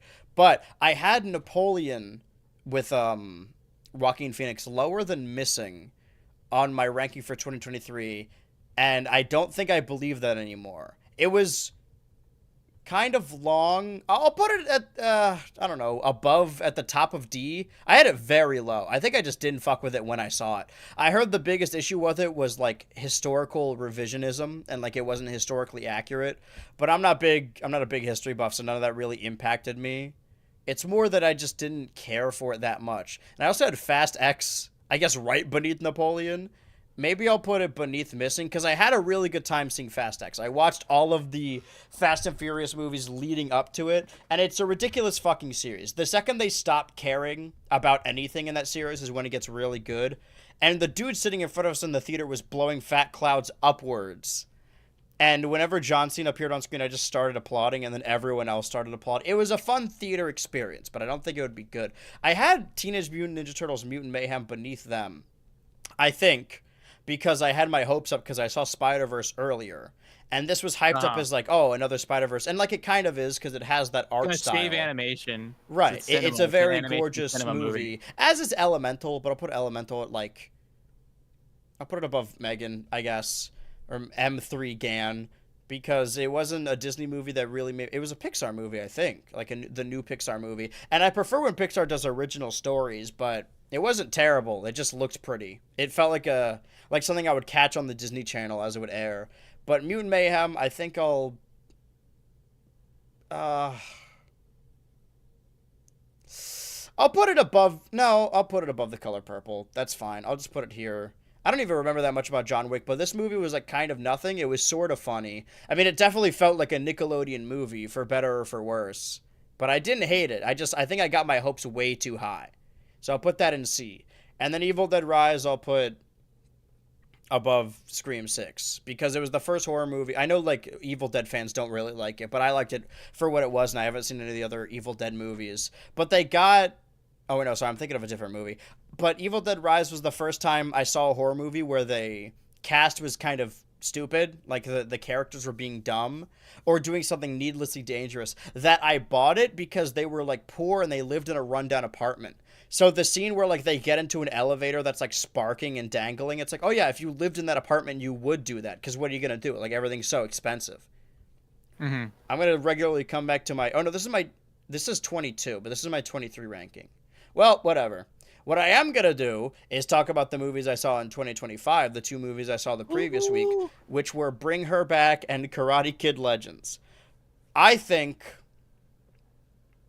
Oh, man. I don't know where I put Bring Her Back. On my Letterboxd ranking, it's beneath Sinners and above The Monkey. I think, right? I have it as my second. But my question is, do I put it in S tier?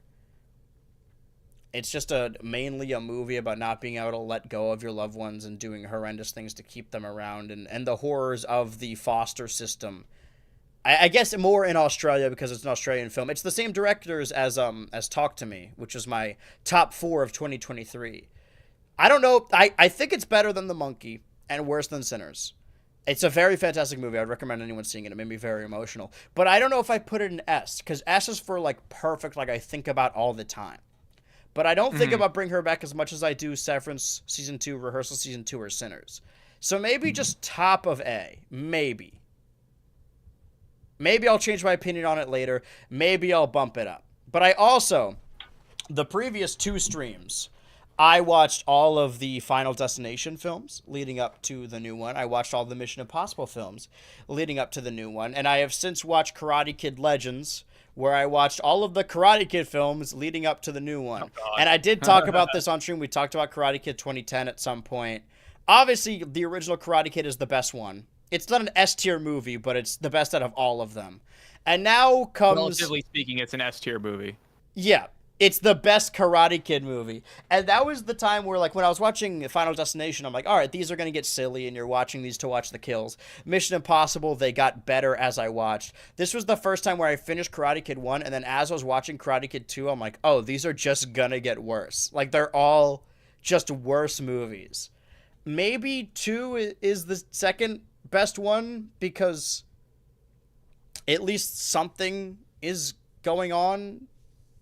I mean, Daniel-san goes to Japan, and the entire movie is set in Japan. Also, all of these movies, the original 3 trilogy, he has a different love interest every time, and they unceremoniously write out the previous one at the beginning of the movie. I guess the actresses, like, didn't want to come back. So, like, yeah, she cheated on me, or, yeah, she wanted to stay in Japan or something.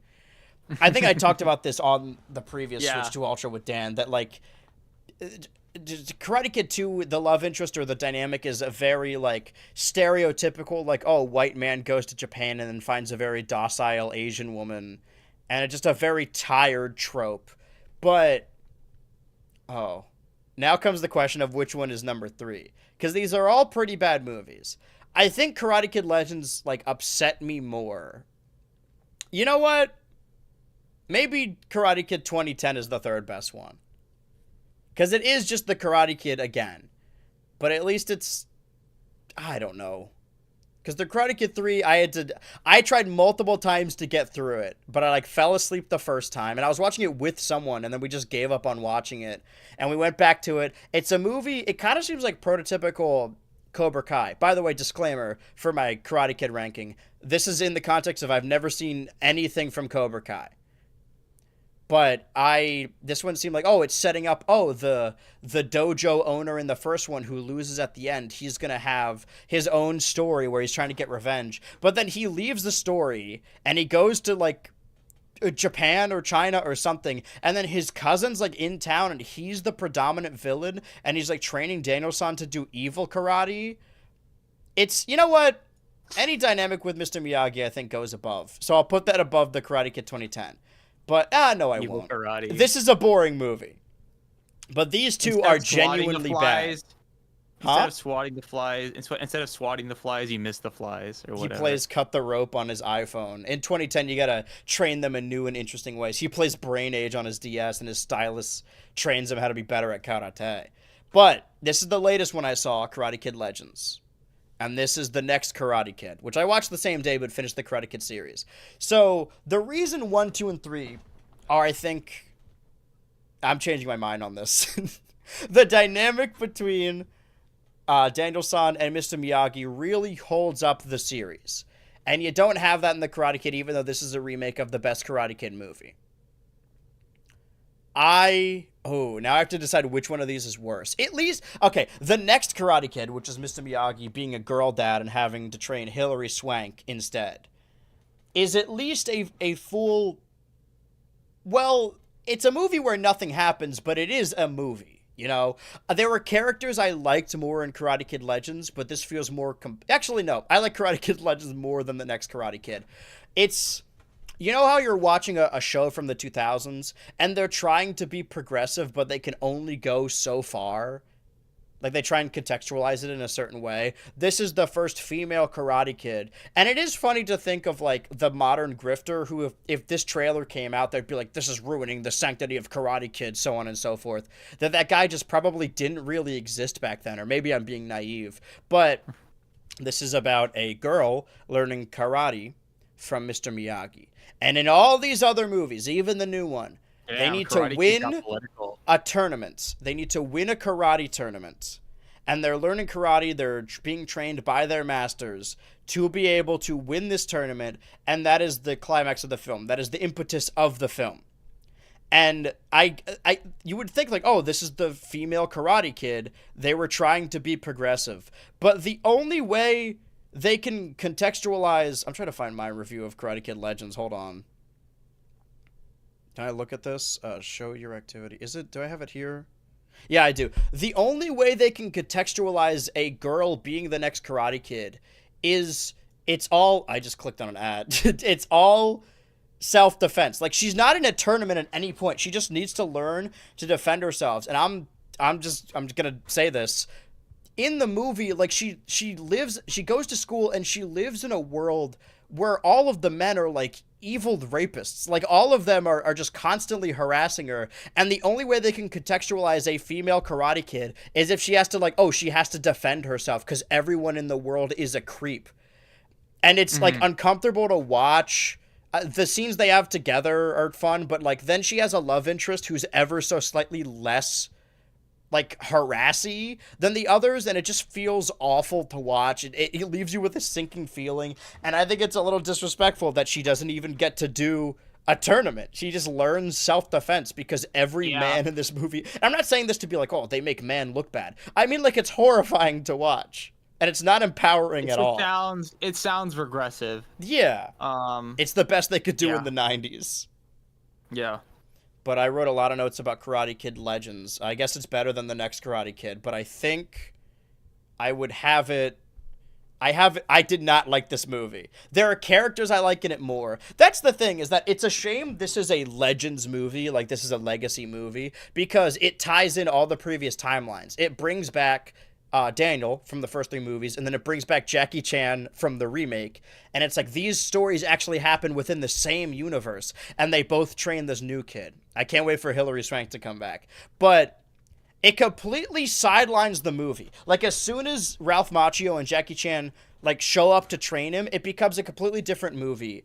This is the first movie it feels like it was edited to be cut in parts on TikTok. Like earlier I was saying, like, oh, see, people just watch TVs and shows. It's like no scene is longer than 5 minutes. There's an emotional scene where Daniel-san like passes on the Mr. Miyagi headband to this new character, and it's a part of a larger montage, and they're playing like music over it. And also it feels like it's trying to be Scott Pilgrim versus the World, where they have little infograph show up, like, and by the way, he's literally fighting in the street. All of this tournament are street fights throughout New York, and there's a little Versus logo that shows up. But there are so many sponsorships in this movie, so many like ad spots, and one of the main ones is Tekken 8. There's Tekken 8 posters everywhere, but this is a street fighting movie. They got the wrong game. And there's a bit where he's doing like a fake date with a girl, and his nerdy friend shows up, and he's got Pepsi, and the Pepsi logo's facing outward. And he's like, they say Pepsi goes great with pizza. The entire movie feels like a TikTok ad read. The entire thing feels like a bunch of TikToks cut down to be that. And it's a shame that the legacy characters show up and completely sideline the rest of the plot that I was actually kind of interested in. When I went into this, I'm like, oh man, a 90-minute movie. This is going to be really compact, and I normally hate longer movies, but I feel like this needed to be longer. And I'm just imagining a family from China that moves to America in 2025 for a fresh start. I mean, it makes sense. Everyone in Beijing in this movie seems to speak English anyway. But this movie, like, I feel like it's trying to be made for modern audiences in the worst way, where they want people who scroll on TikTok to watch this movie in parts. And it doesn't... There are silent, soft moments in the Karate Kid series where they just sit with it. And they try to have moments in this movie, but there's loud music blaring and it's a part of a montage. I think above Captain America. There are at least characters I liked in Captain America that like I just care about because I emotionally imprinted on them when I was like 15. But this, I think maybe because I was excited. Like I watched all the Karate Kid films. I'm like, oh yeah, time to watch the next one in this saga. And it was just, I hope it does well. I hope they make more. I saw a crazy edit that showed up on my TikTok feed, I think because I was posting and talking about Karate Kid, of Speed, the streamer I Show Speed in China, meeting the actor that plays the bully in the Karate Kid 2010, and Speed was telling him that he grew up with Karate Kid 2010, and then they hit a pose, and then the edit like cuts to the bully as a kid, but it cuts to Speed as Jaden Smith, so I guess he's the Jaden Smith stand-in. My theory, or my pitch rather, if I worked in Hollywood, in Silicon Valley, if I wanted to make a Karate Kid film that's made for modern audiences with a certain attention span, I would cast I Showed Speed as the next Karate Kid. And that is my pitch. So this movie was embarrassing. It tried to do a lot and didn't really do any of them. But those are my weekly BHultra 2025 rankings. And I guess we can keep up with it, but not only after this Switch 2 Ultra installments will there be, the Nintendo Switch 2 will be released. That will be officially out after this. The next episode on Monday, we'll be talking about the launch of the Switch 2. We'll both do our best to discuss that. And then even that same week, like after June 5th, there's going to be Summer Games Fest stuff following that week. Maybe we'll react to it live, or maybe we'll just discuss it later down the line. I'm looking at my list here, and obviously at the next episode we're going to talk about the Switch 2 launch, and then there's, after this one, 6 more Switch 2 Ultras until Donkey Kong Bonanza, 7 more until Mario Party Jamboree Plus, 8 more before Evo, 12 more before Kirby and the Forgotten Land Starcross World, 13 more before Daemon X Machina 2, and 51 more before GTA 6. So we do have a gap between Donkey Kong Bonanza and the Summer Games Fest, but I imagine we will have a lot to talk about. Or maybe we'll do gimmick episodes. I've always liked the idea of like going back to old E3s and watching those in the context of when they came out. But where we are now, do you have any thoughts right before the Nintendo Switch 2 launches? This will be our last episode before the Switch 2, in a pre-Switch 2 world. Have any message to the populace? Well, it's weird to think about, but there's a lot of things that we've been doing for the past 8 years that we're gonna stop doing now. It just occurred to me, how many times have we seen the Switch 1 opening, the little like click thing and the kind of like Joy-Con snapping together, like that little clip? We've seen that probably thousands of times. And it's a new era now. We're gonna stop seeing the Nintendo Switch. We're gonna stop hearing things are on the Nintendo Switch. We're gonna start hearing the Nintendo Switch 2. And I don't know, for me, when I was a kid especially, I always thought of that as a whole new just change in my life. I thought of it as a benchmark, as dramatic as that sounds. So, we've had 8 years of the Switch, and it doesn't feel like it's over, but it's about to be over. Well, I mean, we're still all going to have our Switches, and actually, it's funny, my Switch is kind of like, well, the Joy-Cons have fallen apart a little bit. Right. I'm out of good Joy-Cons, but, we're stepping into a new era, a new time for Nintendo. To be fair, I would say that the transition, they're kind of trying to make it a little bit more easy than it was, in the past, but it's a whole new world. It's a whole new chapter in Nintendo's history, and we're seeing this one come to an end.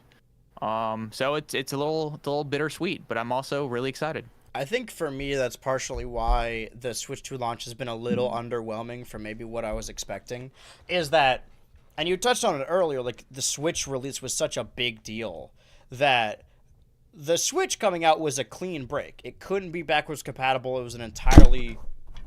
I'm going to take that again because my mic keeps falling. It was an entirely new Nintendo console. An entirely new Nintendo generation. And those happen, but they're less clean breaks, right? Like the Wii U was built on top of the Wii. The Wii still had connectivity with the GameCube. It hasn't happened in a while. So I think part of the reason why I'm a little underwhelmed is maybe I expected something akin to the Switch 1 launch where it's like, okay, Breath of the Wild, Splatoon 2, Mario Odyssey. Like, you're starting off the bat because this is starting from scratch. The only games on the console are the ones you can play. Whereas the Switch 2, you could still play all the Switch 1 games. So the reason, the feeling of the branding, like, oh, we'll never play the Switch 1 again, as hyperbolic as that sounds. You could still go back and play the Wii U for Wii U games or Wii for Wii games for nostalgic purposes, but really, aside from maybe IR technology or building the Labo, there will be no reason to go back to the Switch 1, unless you just don't have a Switch 2. Like, the Switch 2 is just that. And I think a lot of the Switch 2 launch, for me, that's been, I suppose, a little underwhelming, is that it seems like games they're pushing, which, like, I mean, obviously we know that Metroid Prime 4 and Pokemon Legends ZA are ostensibly Switch 2 games that promise to come out on the Switch, so they have to, from a contractual standpoint.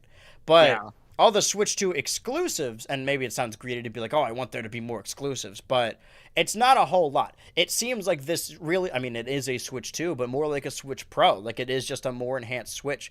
And I'm excited to see what games come out on it and what enhanced ones and graphically different, especially when it comes to a new Pokemon generation.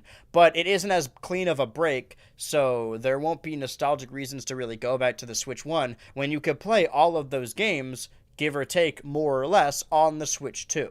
So it feels like we're stepping onto a second level of a video game as opposed to an entirely new game. Yeah. It's a little bittersweet. I think though, I mean, obviously I'm excited. I'm really happy. I think that we have a lot of interesting games coming up this year. I mean, Metroid Prime 4, Obviously Mario Kart World. I'm very excited for Bonanza. Bonanza is the game I'm the most hyped for. Mm-hmm. And it's funny that I think just because it seems that the Switch 2's release was a little bit hectic, there were a few things that there are a lot of loose ends on the Switch. So for games like Tomodachi Life 2 and Rhythm Heaven are technically coming out on the Switch as well. Yes. So that's something weird. Or I'm not sure if they're coming out for both or just the Switch, and you can just play the Switch version on the Switch too. I forgot. But it's definitely a little bit less streamlined. It's a little bit.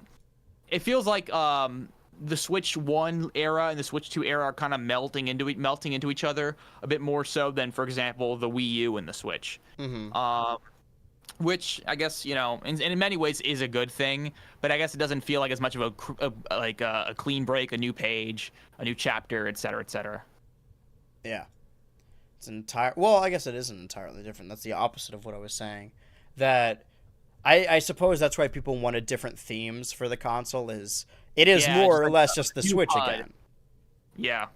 And I honestly just wanted a new. I mean, I'm getting excited about the graphical aspect of it now because I want to see a Pokemon game run well and see what they can do with that and see other third-party games on the Switch too. But mainly, I just cared about having a new console because that meant new Mario Kart and new Smash Bros.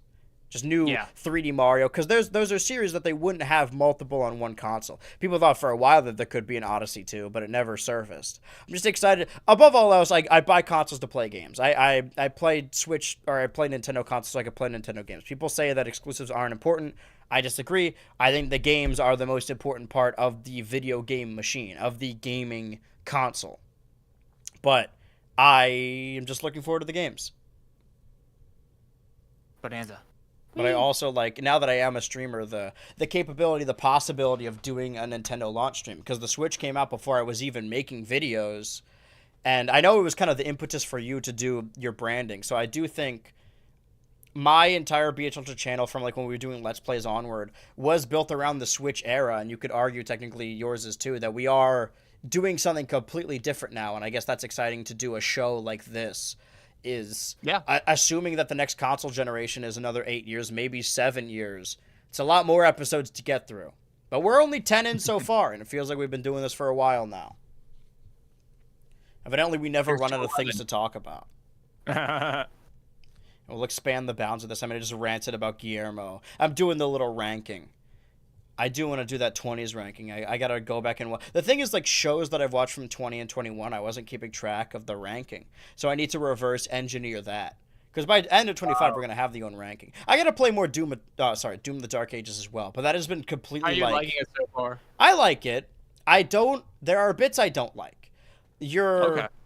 I like Doom Eternal more because of the way it plays. The main thing I don't like about Doom the Dark Ages is that they added a gauntlet and mace. Like, there are specific melee weapons you can use, and you could do really cool kills with them. And it's like, if you've played any first-person shooter, you click in the right stick to use your melee weapon. But because these are weapons that, like, you need to equip and upgrade, the reason I like the Doom games is because they're arcade shooters. If you run out of ammo, you need to go run around and find ammo. If you run out of health, you need to find health.